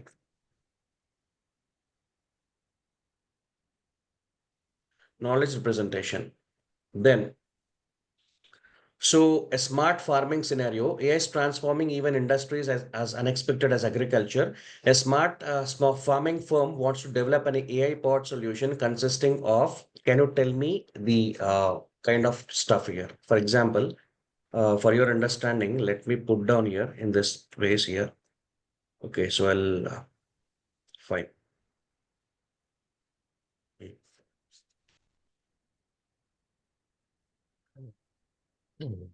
Okay, so but can you tell me, okay. See, okay, so for example, I think it's not in that way. Fine. So learn the question first of all. A series of drones that navigate crops and capture visual data connected to some kind of systems here. And again, a central computer that aggregates data to create meaningful visualizations and also learns to detect potential hazards or plagues in crop images here. All right. So which of the following key areas and related disciplines of AI are likely necessary to implement this solution here? So what can you suggest? I mean, what kind of AI, could be helpful in solving this agriculture scenario? Computer vision, Okay, so we can even say computer vision because it has to identify the crop images and everything. Yes. Mm-hmm. Deep learning. and then machine learning to predict. Oh, okay. Machine learning to predict something. Fine. Robotics. Yes, of course, it is robotics as well. And natural. Deep learning. No, you can't implement NLP here because it is not a case study of NLP. So the domain is agriculture. It'll be deep learning. Yeah, of course, deep learning. Yes. And then, is there any other thing? Knowledge representation. Knowledge representation is not required because, so we are trying to identify the patterns in the data. So, Data science. yes, of course, rather than knowledge representation, I could call it as data science here. Data science. Fine. All right. So now let us try to understand the case of AI system. What exactly is AI system or how it is different from an AI algorithm here? Okay, so are both one thing and the same? The answer is no, because let us try to understand what exactly is an algorithm and again, what is an AI system here. So if you, see, for example, algorithm, we have even learned this kind of concept in our childhood days in our computer studies. All right.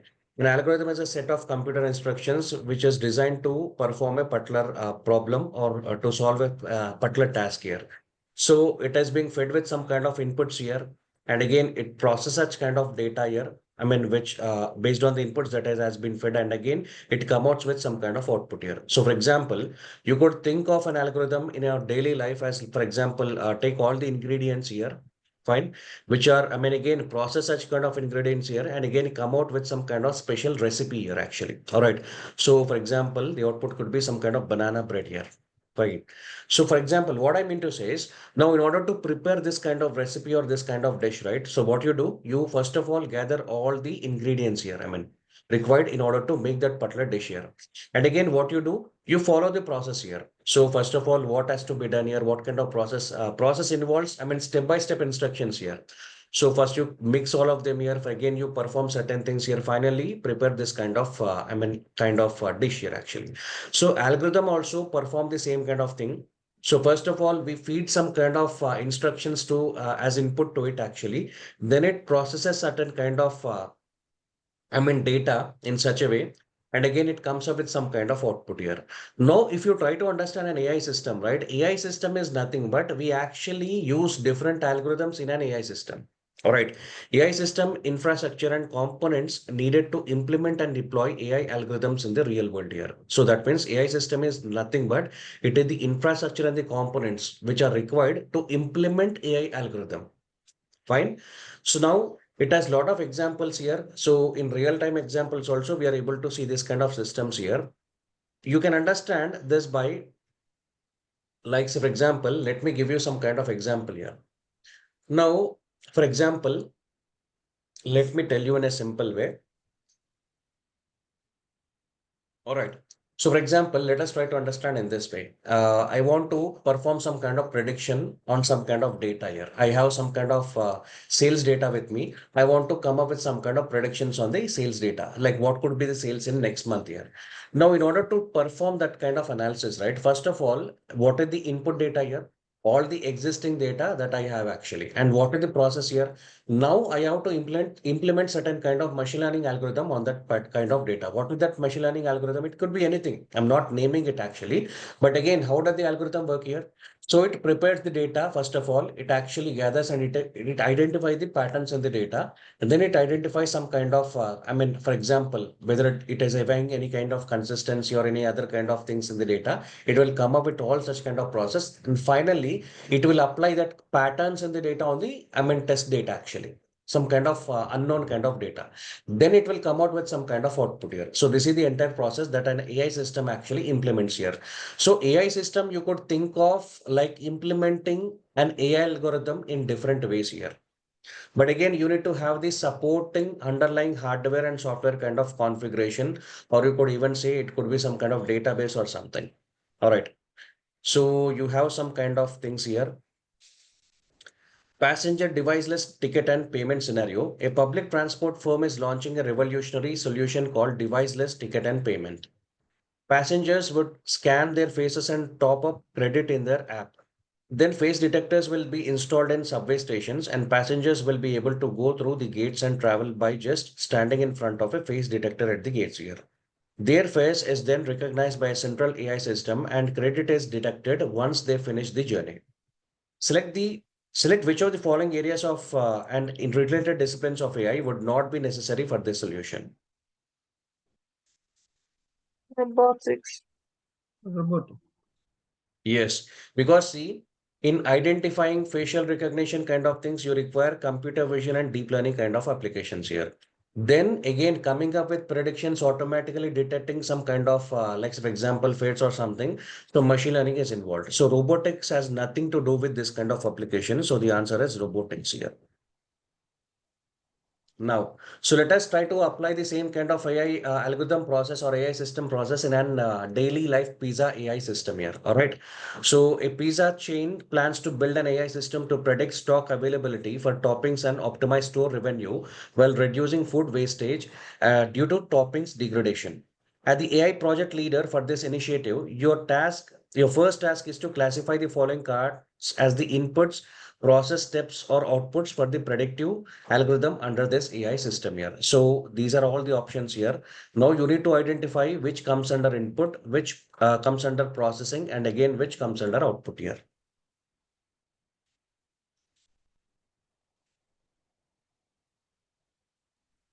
So input is the daily stock level. Order history. The D is input. Inputs. Okay, so first of all, let us try to understand the input here. So what could be the input data here? Stock levels. A. So daily stock levels will be part of the input system because you have to first of all know what are the stock levels of your pepperoni per store here. All right, then. Order Then history. orders history. Yes. So it is D here because see, you need to have an existing data also, that is orders history, and the current data, that is daily stock levels of pepperoni per store. So that would be your current data. So once you have this kind of input, right, the past data as well as the current data, then what we do, we perform some kind of processing here. So what could be the processing here? E, E. Processing is B forecasting. E. No, E Okay. is the Before even you forecast, so you perform some kind of aggregating data about the past year. Okay. So E could yeah. be E and the B. choice here. E and B. E and B. Yes. B. Forecasting the pepperoni stock per store over the next week. So once you process the data based upon the history and again the frequency of the orders you get actually, then you could forecast something. Then finally, what is the output here? C. C. It is C here. Okay. An estimate of pepperoni stock levels per store over the next week here. So you could make some kind of prediction here. So it is C here. So this is how you need to identify the processes here. So you need to clearly identify what could be the input, how you need to perform the processing here, and again, what could be the output here based on that one. Fine. So now let us look at some kind of AI functions and areas involved here. So as I told you, AI fields do not work in isolation, and again they work collectively actually in coming up with some kind of meaningful patterns in the data, or you could even understand some kind of product like some kind of chatbot, or again some kind of Tesla car kind of product here, or anything here. Okay, so different AI systems are involved here, algorithms are involved here in order to come up with such kind of analysis on the data here. So for example, let us take some kind of field called data acquisition. So depending on the type of AI, there are different approaches to data acquisition. One of them is by sensing the physical environment here. So especially if you take the case of robotics, right? They first actually deployed in such kind of environments here. So for example, I told you, so for example, I wanted to bring me a cup of coffee here actually. So I'll be training it in my kitchen here actually. So that is some kind of environment here. So first of all, I have to make sure it has to identify that kind of environment here. So that is collecting outside sensor information like sounds, images, etc. through sensors emulating the five human senses. In short, these perceptions can be turned into data here. Fine. The perception of smell or taste by AI is not still not to explode, but the rest of AI senses are already commonly used here actually. So for example, speech and sounds can be captured for NLP. Guys, please do not do it.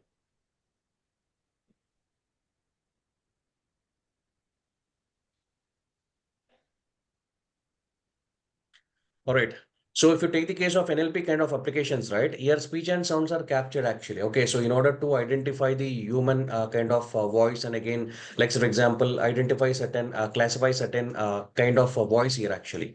Again, computer vision, if you take it right, so they acquire different kinds of images here in order to come up with some kind of identify certain patterns in the images here actually.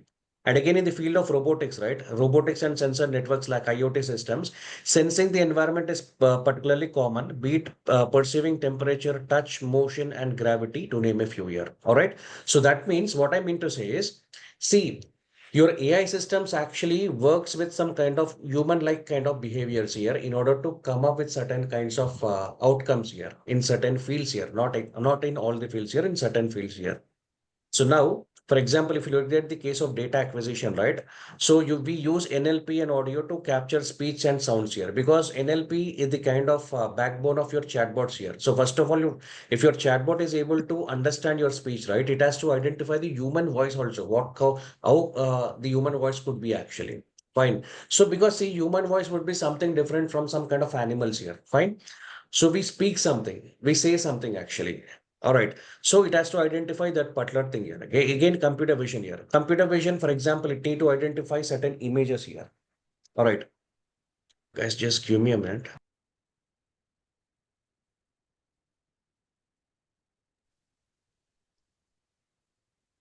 And again, if you feel, take the case of robotics, right? So robotics and sensors here. So robotics and sensors, so they, again, get trained in different environments here. So where they identify certain objects here actually. So likewise, data acquisition is not only about acquiring some kind of user-related data actually, which in some kind of like your spreadsheets or something. It is also certain kind of objects which actually, understand in that particular environment here, based upon different kinds of objects or certain kind of things here. So now, based upon the same kind of concept, right? Let me ask you another question here. So, which is based on AI and IoT kind of systems here. IoT refers to the digital interconnection between multiple physical systems. Smartphones and again smart cities are examples of IoT systems here. The symbiotic relationship between AI and IoT enhances smart interactions with the physical environment by collecting different types of sensory data and processing them to make human-like decisions in such an environment autonomously. Which of the following data acquisition examples best reflects the aforesaid symbiotic AI IoT relationship in a smart home setting?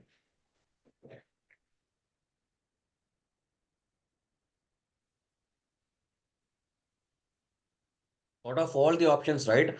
So which of the following options could be the best choice for AI IoT kind of relationship here? Because see, now A. you see of sorry. A is one. A. An And AI C. algorithm that Okay, an AI algorithm that predicts the time you will go to bed to dim lights based on past data records, daily data records here. Of course, some kind of researches should be going on this kind of thing here. It can't predict the time. So based upon the kind of action that you perform here. So A can't be the option here. Temperature sensors to display each room temperature on screens here. B. Yes. So B could also can't be because again, let me tell you why.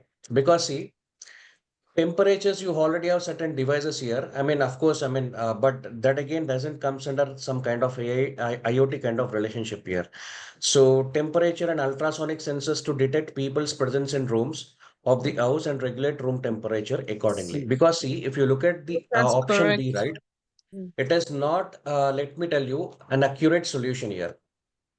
All right. So you could see C as some kind of better option for this one because see, first of all, what we are doing, it has to identify the objects here in the room. And again, the room, it has to identify the temperature accordingly, regulate the room temperature accordingly. Because see, if there are more people in the room, automatically the room temperature will be changing. And again, if there is no one in the room, there'll be some kind of different temperature. So this is the common scenario, right? So obviously I could think, so C will be the better choice for this one actually. A group of CCTV cameras for street surveillance outside the home. So this is not an AI kind of, so for example, IoT kind of relationship here. All right. So C is the answer for this one. And now, so can you guess which of the following examples of domain-specific data sets are structured data and which ones are examples of unstructured data? So before we answer this one, let me tell you guys, AI coming up with some kind of product like AI. For example, it could be chatbot or some kind of Tesla car kind of thing, or it could be some kind of like for example, machine learning kind of algorithm or any kind of deep learning or some kind of computer vision kind of thing. An AI system has to be continuously fed with some kind of data here. Data could be again in any kind of format here. All right. So it can be in structured kind of format. It could be an unstructured kind of format. It could be an image kind of format, an audio or some kind of video kind of format, or it could be any other kind of object also. Fine. So see, your AI can perceive or your AI can take in any forms of data here. That is why data is the fuel of any kind of AI system here. Even if at all you want to come up with some kind of powerful AI chat GPT kind of application, right? So you have to continuously train it on some kind of data here. Without data, your AI system is as dummy kind of machine here. It can't answer anything. It can't give you better results here. All right. So you could think in that way. So in feeding some kind of AI models, right? In training some kind of AI models, give it different types of data here. So the types of data varies from structured data to unstructured data. Again, in unstructured data, we have real-time data, that is streaming data, which comes under IoT kind of form. And again, some kind of semi-structured data. So again, if you take the case of unstructured data, again, it is different kinds of forms here. So we have some kind of different file systems, again, social media data, IoT kind of data, again, some different other kind of data. Fine. So whether, for example, when you search for some kind of, products over some kind of recommendation engines or some other kind of things, right? Some kind of data will be generated in unstructured kind of format here. So much of the data today is an unstructured kind of format only. All right. Again, for example, let me give you some kind of things here. Even if you take the case of your, generative AI applications, right? It actually gives you in the format of unstructured kind of forms of data only. All right. So your AI system should be fed with different types of data here. It is not only structured, even some different forms of unstructured data as well. All right. Fine. So now let us go with all these kind of options here. So can you identify which of these options would be structured and again, which of the options comes under unstructured kind of things? B and D Um, structured. D So B structure. is customer profiles with fields about their personal data and contact details here. So it is a clear case of structured data, guys, because we have certain fields here. We know certain fields here. So customer profiles means, for example, so we have customer, some kind of information in the format of customer ID, customer name, and some kind of contact details. Okay, so we have some kind of structured information here. So B could be the choice for this one. And again, D. A is structured. D. So data about products in a supermarket. So which have some kind of name, product category, stock levels, and unit price. So of course, D would be the better choice for this one. And again, so unstructured data, a folder containing hundreds of songs in MP3 format. So it's a clear case of unstructured data because that is some kind of IoT kind of data, real-time data. So it is some kind of unstructured data. And again, product reviews written by customers. So product reviews written by customers is some kind of textual information, so which you can't arrange it in a structured kind of format here. So C would be better choice for this kind of unstructured kind of data. And finally, a collection of high resolution photographs here.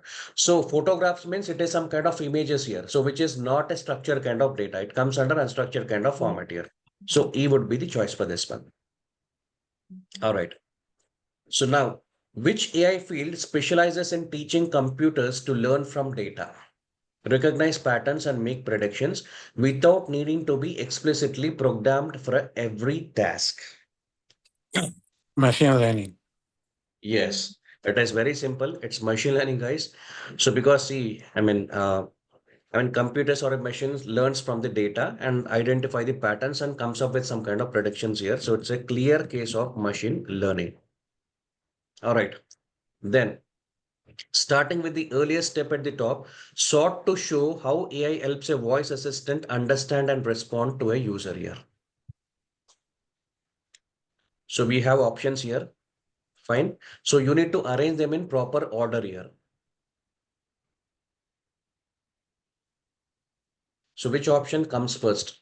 A voice assistant. Okay. So example is of a voice assistant here. Okay. So sought to show how AI helps a voice assistant understand and respond to a user here. So what will be your answer for this one?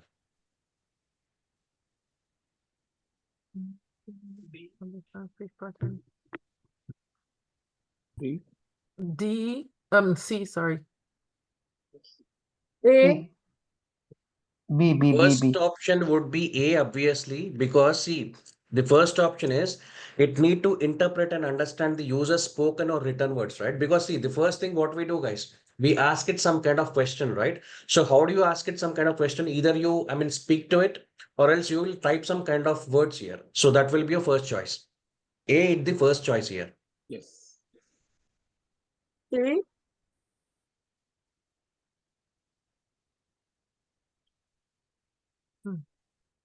D. Then it Next is processes C. information.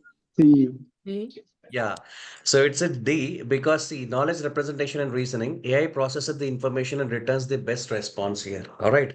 So, based upon the kind of, information that you're asking it tries to process such kind of information and it will give you the best response here. Then what could be the next set of answer? B. C. C Yes. and B. Yes, B. it is C, then C B. and then it is B here actually. Okay, B. so AI improves its ability to understand speech patterns and user intent. Then it will generate a response either through text or spoken words here. So this is what it will, tries to identify the patterns and again it will give you the results at here. So even this is the same kind of generative AI application. Even your generative AI application follows the same kind of patterns here. All right. So this, on day one, you have, I hope you people have understood the concepts of AI. The foundations of AI, to say, not the entire AI, but again, the foundations of AI.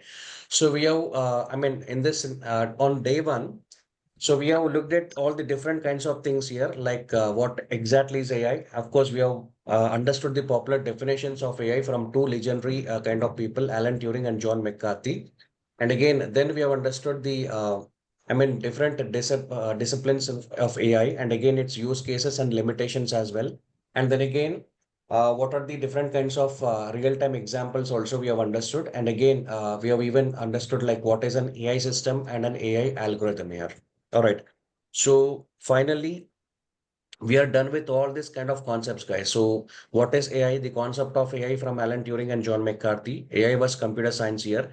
So if you take the case of AI and computer science, right? AI is a field of computer science here. It is nothing different from computer science kind of thing.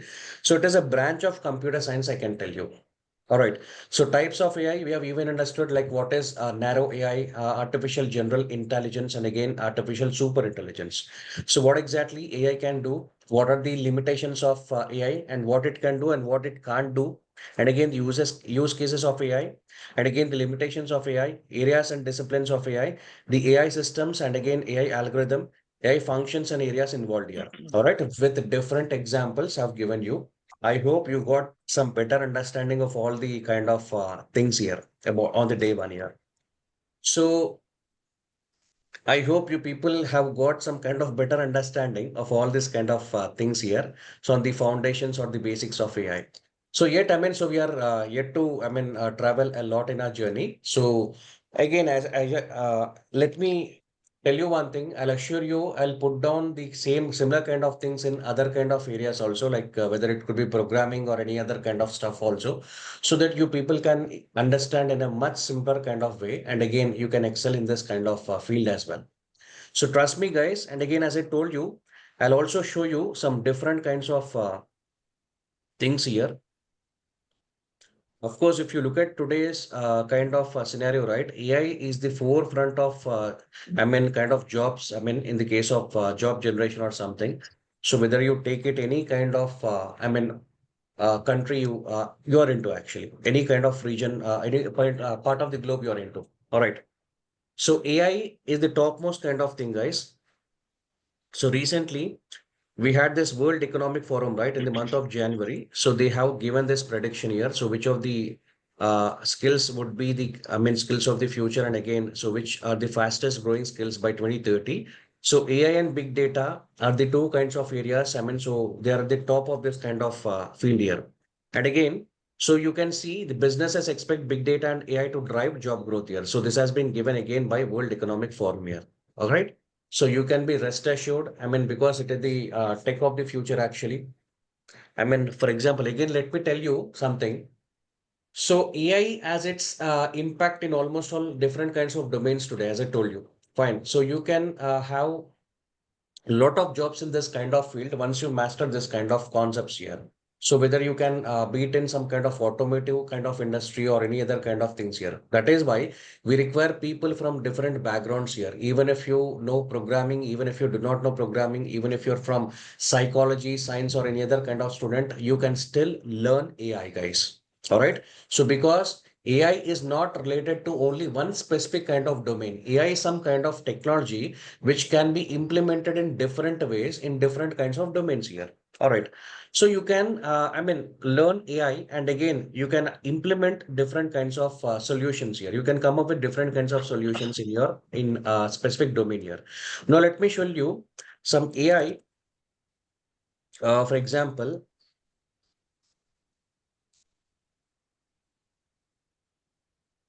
all right, for example, I'll go with images here. Okay.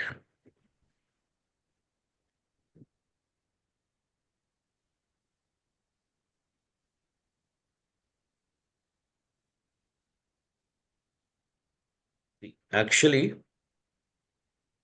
for example, right? If you look at here, so these are some of the top companies here. But again, I'll show you by region wise also. So what are the kind of salaries you are getting in US actually? So of course, let me tell you guys, of course, the Silicon Valley will pay you a lot actually. I mean, I just wanted to show you this kind of statistics also. Again, you can have some kind of better pay packages in some other kind of regions in US also. All right. So in the Silicon Valley, that is in California and some other kind of things here, especially. So organizations are shelling huge amounts of packages to the students who know, I mean, some kind of AI skills here. And again, see, as I told you, the average salary is $150,000 here. I mean, okay, you can even easily expect this kind of salary once you know this kind of concepts here. And again, the cloud AI engineer is some kind of better choice for companies today because we are hardly getting professionals who are well skilled or on cloud kind of things here. Now I can easily get a data scientist or a machine learning engineer, I mean, who has been trained on Python or something. But again, I hardly get some kind of professionals who know cloud here. I mean, okay, so are trained on cloud here, who can deploy this AI models on cloud here. So that is the reason what we have done is we are launching this kind of course. I mean, so for the first time, so we have also implementing cloud kind of concepts also, especially Azure here. All right. So you can look at off here. So I suggest you, I advise you people to go through this Google search here. And again, try searching some kind of things here. Okay, so you could search in your locations also of your choice here. So whether you are from Australia or India or USMN, so you could see what are the kind of packages and what are the kind of things they're asking you. Even in AI also, there are a lot of things here. I mean, for example, so let me tell you, there is machine learning engineer, or again, I mean, again, deep learning engineer, data scientist. I mean, okay, so I can even show you, I mean, AI jobs, uh,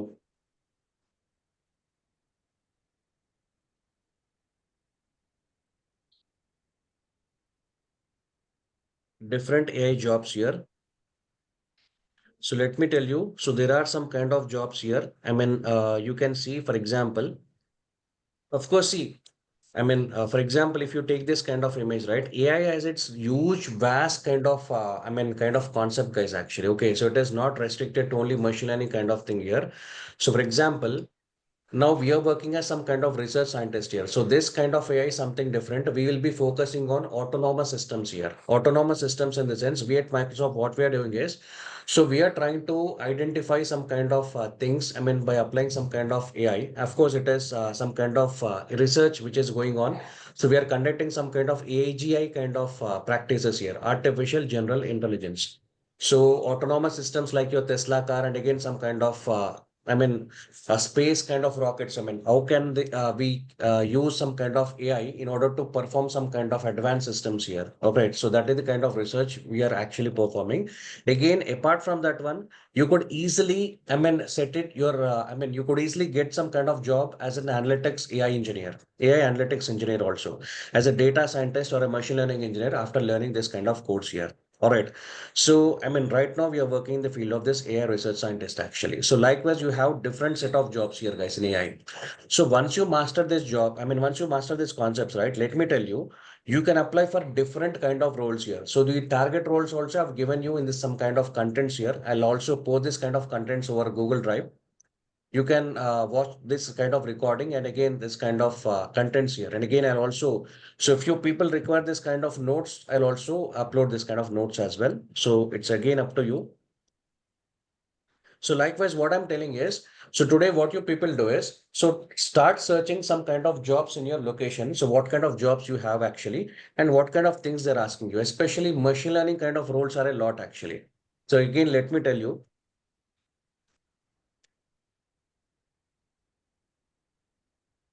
let us try to understand here. Fine. So for example, dice.com. And again, even if you take the case of artificial, for example, LinkedIn also, and again, some other kind of platforms like Indeed. So let us first of all try to understand what things they're asking you. All right, fine. This is okay. Let us forget about this one. So if you look at here,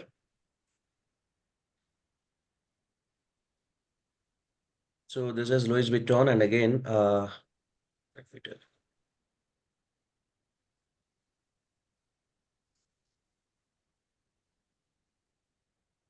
All right. The ideal candidate will possess 2+ years. So this is a junior kind of role. But again, so what things they're asking you? So deploy Python and SQL to efficiently manipulate and analyze data. And again, some kind of implement predictive and prescriptive models here. Okay, so that means machine learning. So this is purely case of data analytics and machine learning, guys. And again, see what is the kind of pay they're offering you up to. So minimum payment. All right. So even with minimum things also, you can set your footprints into this kind of field, guys. I mean, all right, you can easily secure a job here. And let me tell you, there are vast number of openings here across the globe here because you people know, I mean, so AI is rising like anything and it is the, I mean, future technology actually. Okay, so now you need to really upskill yourself into this kind of field here. And again, so if you look at this particular thing here, let us try to understand what is the kind of stuff they're asking you. All right, so bachelor's degree in something, okay, 5+ years of experience into AI and ML development here. And again, so they're asking you AWS certified machine learning specialty or else Microsoft certified Azure AI engineer here. So anyways, we'll be learning this one, right? Fine. So now you understand whether we are, I mean, okay, so, I mean, are we learning the updated contents or not here? So which is required for your job kind of things here. All right. So all these things, I mean, so you people will be part of actually. Okay. So you'll be learning the latest things itself. I mean, so take it likewise, take it any kind of thing. For example, let us take this kind of thing here. Artificial intelligence, I mean, specialist here. So what are the kind of stuff they're asking you? See, again, it is okay. So Snowflake, and I think this is something different here actually.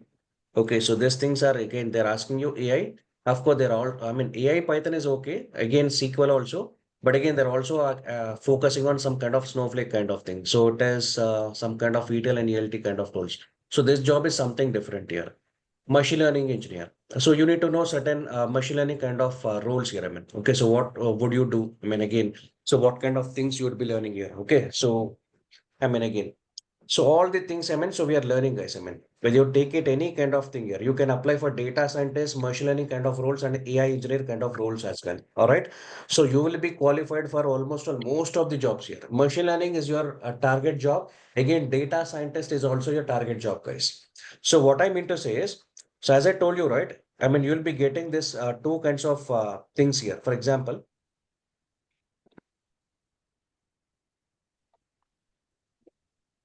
see, Azure data scientist and Azure AI engineer. So AI engineer, I mean data scientist is machine learning, and again data scientist also. You could be qualified for this kind of jobs also. So you can apply for any kind of role you want here. Machine learning and data scientist, and of course a few AI jobs here. All right. So you can see, I mean, what are the things they're asking you? All the things we have in our course contents here. And you will be learning all the latest kind of, I mean, concepts itself, because we are learning on cloud here. So all the Azure AI kind of concepts you will be learning, you'll be mastering here. And again, as I told you, as part of a course, I mean, so we are, I mean, you'll be learning Python, you will begin learning Python, scikit-learn, machine learning kind of stuff again. So Azure machine learning, and again deep learning kind of concepts here, and again generative AI kind of applications also. And let me tell you guys, even for generative AI kind of jobs also, you could be qualified enough actually in order to perform such kind of jobs here. So I mean, you could take advantage of this kind of jobs here. Fine. So this is the final thing that I can tell you. I mean, okay. So any questions you people have, please let me know, guys. I think so. Day one, we are done with all the day one kind of stuff. So which is AI fundamentals here. So do you want me to upload this notes onto the drive so that you can go on afterwards? Yes. Uh, so this is going to be on, so you're going to upload this because I came late, but Okay, the okay, lady no who problem. but the lady Yeah, yeah, no who problem. I met, I was able to understand a little thing about it, but if you upload it, that would be appreciated. So, Sure, sure, sure. I'll do that one. So I'll upload this notes here. So I mean, it will be helpful for you people. all right. Fine, guys. So in tomorrow's session, so that is day two, we'll be starting off with Python programming. And I'll teach you practically. So get ready with your laptops and certain things here. So I'll tell you to install something Python kind of library here. Then again, I mean, as I do it, you can even perform simultaneously. All right. All right. Does it work for Apple products like a MacBook? Yes, yes, of course. Yes, of course. It works here.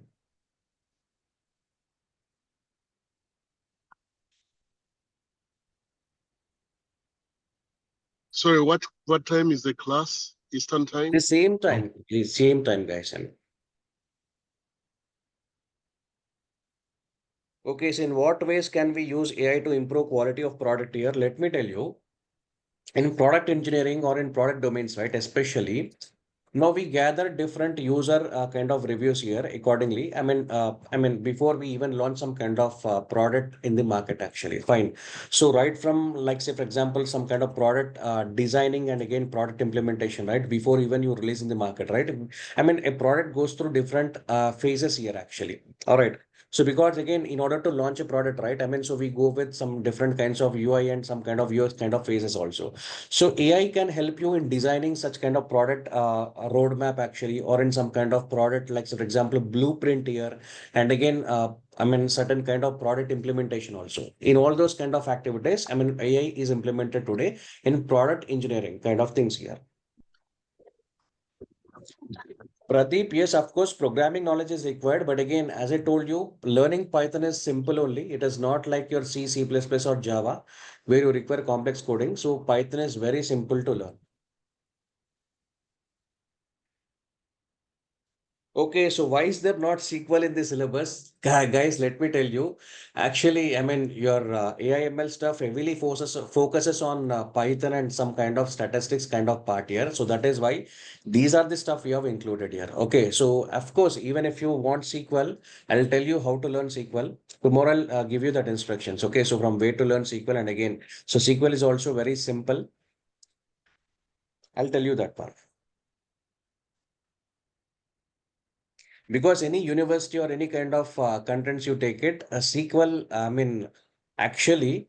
will not be focused here because we need to learn some kind of Python kind of things here. Because again, even if it is machine learning or deep learning kind of things, we actually write some kind of concept in Python only. So that is why Python is implemented a lot here actually. But again, I'll also tell you this stuff tomorrow on where to learn SQL actually. So where or how will deployment of models be done? I will show you on Azure cloud, guys. So I'll also tell you how you can create your Azure accounts here. And again, how you can deploy your ML models on Azure cloud here. So what are the kind of stuff we'll be learning there? Fine. So it's some kind of things you can understand ML ops actually, machine learning operations. So even let me tell you guys, there is even some kind of machine learning operations kind of jobs also. Let me also show you that. Now that is also some kind of rising field here in AI jobs here.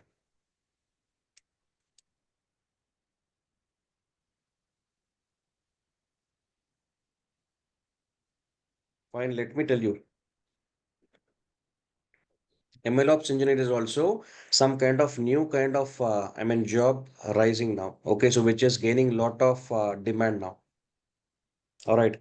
So MLOps in the sense, so how do you deploy your ML models on some kind of cloud kind of concepts, guys? All right. So for this thing, you need to know few concepts about some kind of CI/CD and again GitHub and again other kind of DevOps kind of concepts here.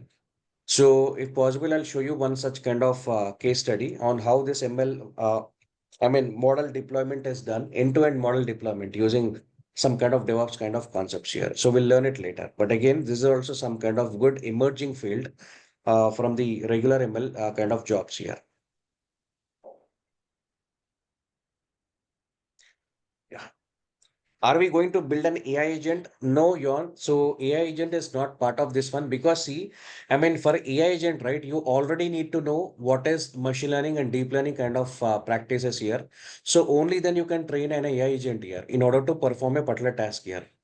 So first of all, if you're thorough with machine learning and deep learning kind of concepts, you can train an AI agent here.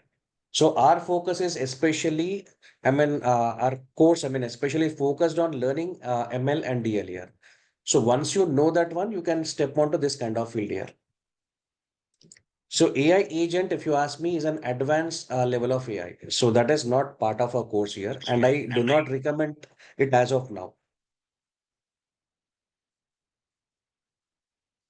Because again, a lot of you people are new to this kind of learning, right? AI kind of things here. So first you have to know AI. So that is the reason on this day one, I wanted to make you familiarize with this kind of AI kind of stuff here actually. So that is why I came up with a lot of content and a lot of questions here. So that you can understand the AI kind of stuff here. What is machine learning? What is deep learning kind of things here? Fine. So I have a question. Yes, please. With the large language models, with the generative AI part, what exactly are we going to be doing, and how far is that going to go? Since you're not Okay. going to do the AI agents. Fine. So DAL is some kind of generative AI model. Will you train it to generate some kind of images here? Fine. So likewise, there are different kinds of generative AI models here, RAG applications, and again, DALI comes under image generation kind of things here. So generative AI now, generative AI is some kind of AI which generates some kind of user-defined content here. So it could be some kind of code or image or any kind of music or something. So likewise, in order to generate music, we have some other kind of AI, generative AI kind of LLMs here. So for DALI, it is images that we generate actually. So how come you train it in order to generate an image? So we'll be learning that one.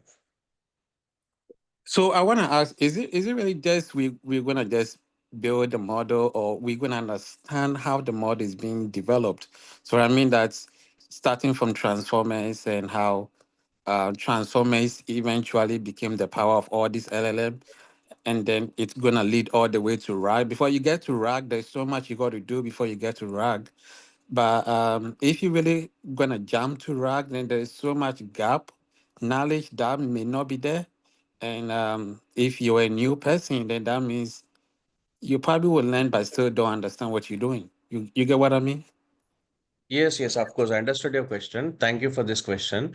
See, course is primarily focused on machine learning and some kind of data science kind of thing, guys.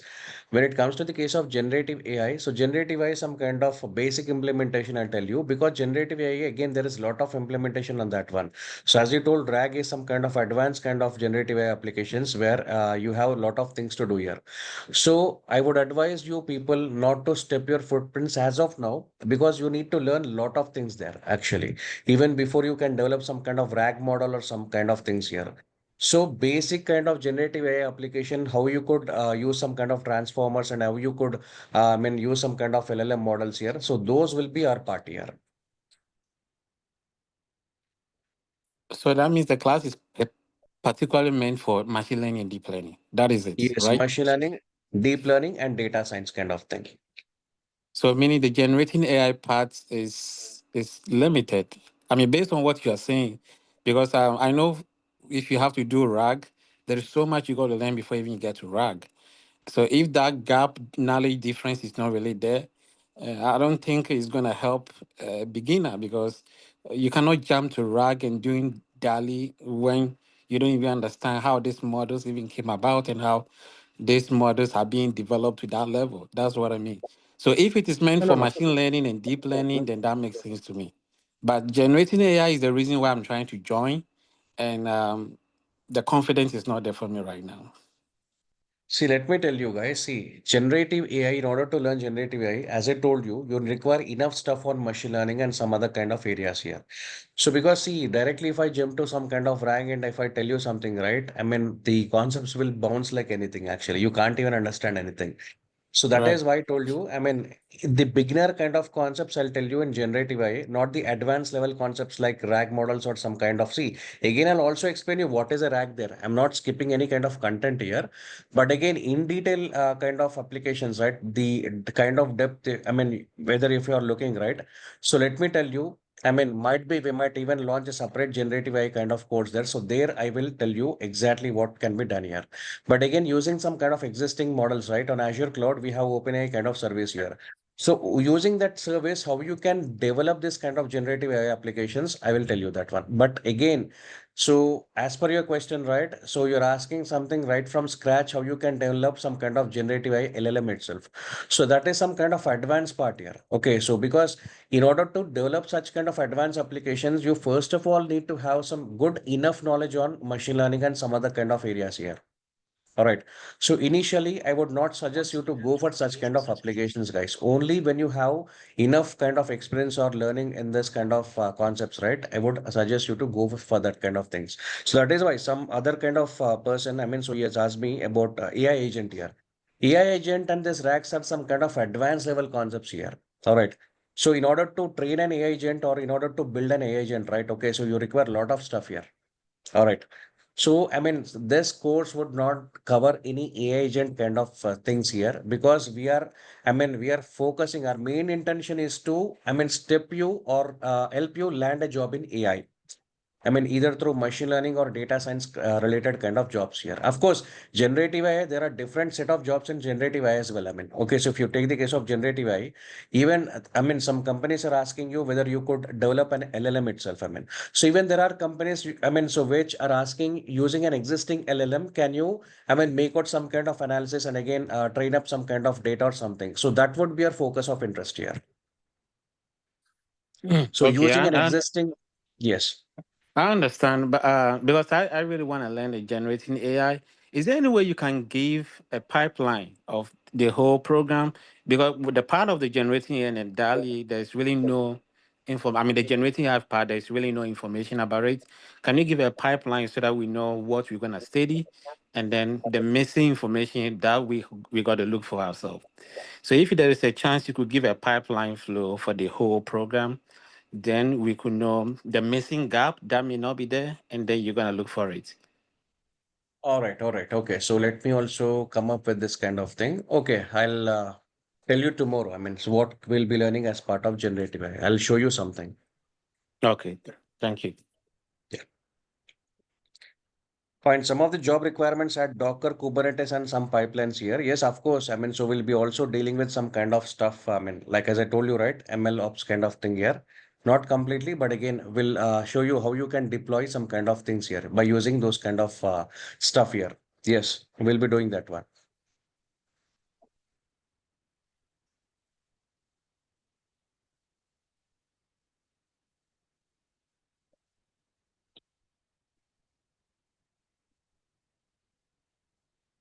Hello? Yes.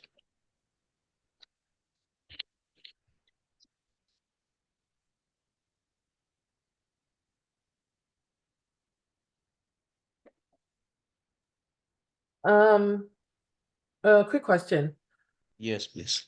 Do you guys at some point get to like give scenarios of what to expect during like interviews or real life circumstances?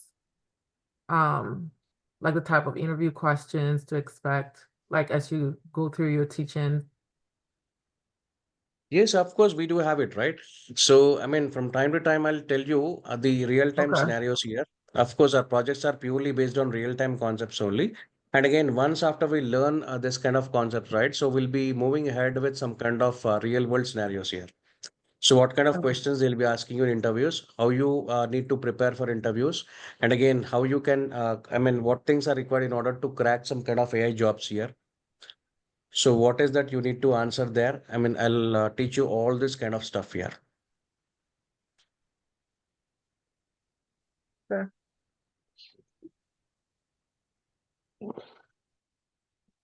Sorry, probably I missed that part, but how can we get the recording of the first class? Yes, I mean, daily recordings will be shared to the drive, guys. So you can watch the recordings. I mean, so the drive links will be given to you. So you can watch the recordings. Thank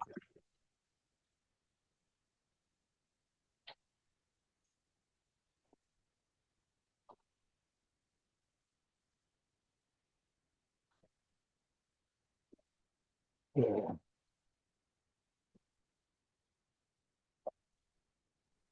Sorry, Fine. So any other questions? sorry, if I may ask, you said it to be given to us through our emails, or do you have our emails already, or?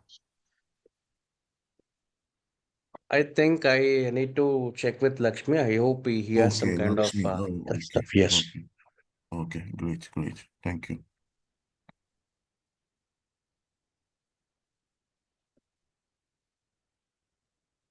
Can I just ask something, Ado? Yes, yes, please.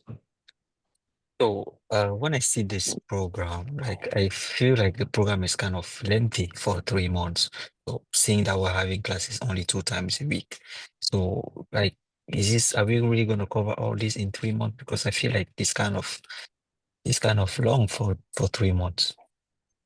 Okay, so let me tell you guys. So we are actually planning it to complete in 3 months. But again, if it requires, I mean, so we can even extend this program also. So it is not fixed only to 3 months here. All right. Okay, okay, makes sense.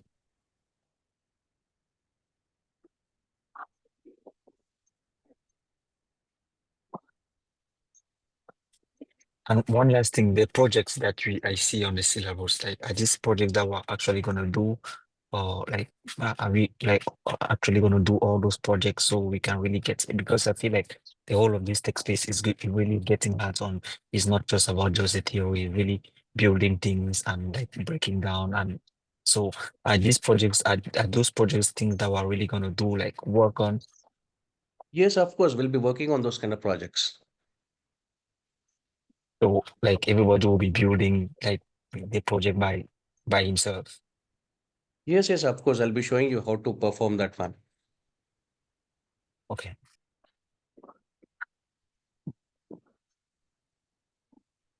So what are the real-time projects are there? And again, what are the stuff will be, I mean, learning here, everything I'll show you practically on how to implement that thing. So I'll be giving you some kind of hands-on on so such kind of applications here. So everything will be practically oriented. So which will be performing. Okay. So I have a Quick. last question. Yes, yes, please. So, what is the difference between the implementation of all of this in our basic, maybe Jupyter's versus the cloud? It's like the cloud will be more automated, and then let's assume I'm a new person in this data science field, and I'm dealing with an automated system. Basically, the algorithm is working to give outputs.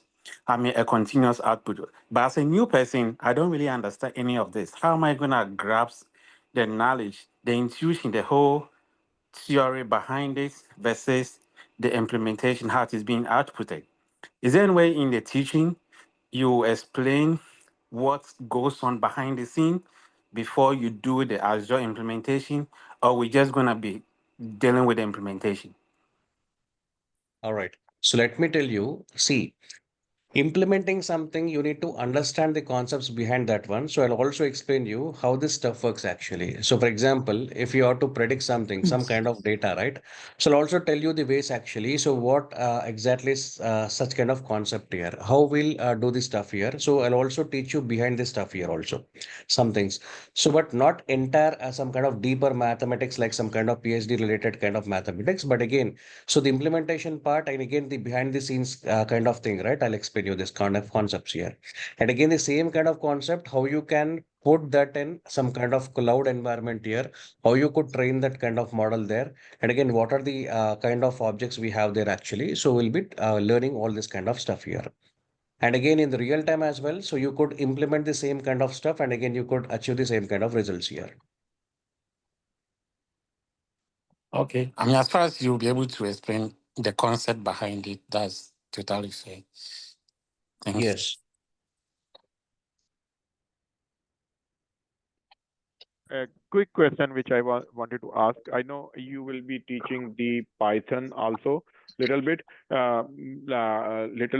but is there like you any suggestion or any lecture on YouTube you want us to watch just to take, because I don't have a programming background.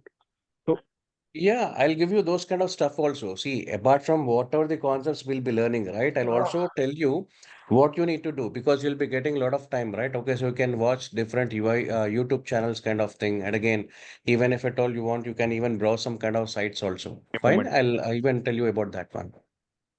Got it. Thank you. Thank you very much. Yeah.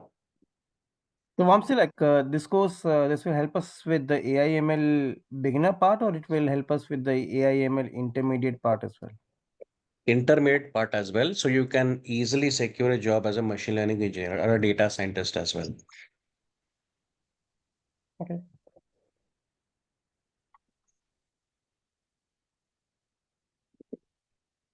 You mentioned cloud as very important. I might have missed it. Will you be going into concepts as a cloud AI engineer? Yes, of course. That is what I told you, right? So we'll also working on how to deploy these models on cloud here, how you can work with these models on cloud here. Yes, of course.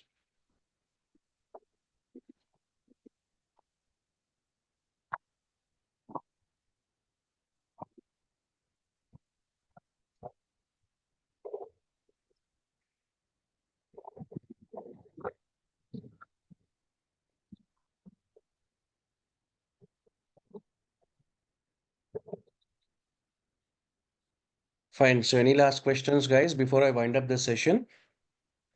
Yeah. Can you hear me? Yes, yes, please go on. Yeah. Really, I'm not a engineering person, so I came here just to, you know, see, have a little knowledge. But what I'm always about is about, uh, what's it called? The application of the tools, AI tools. So that's exactly what I'm looking for, just to use them in my, my daily, this thing like my Scrum and product management.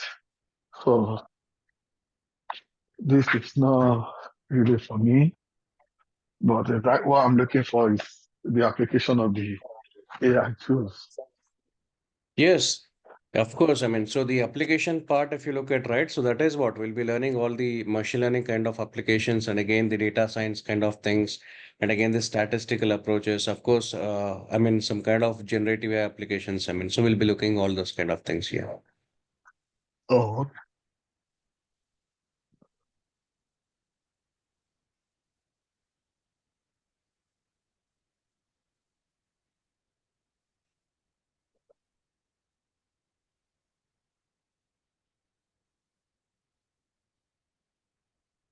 All right, okay. So that was about the day one, guys.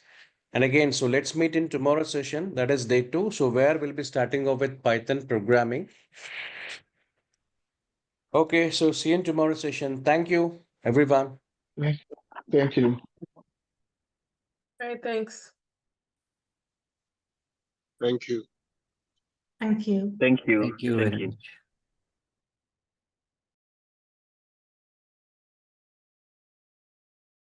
Thank you. Thanks a lot.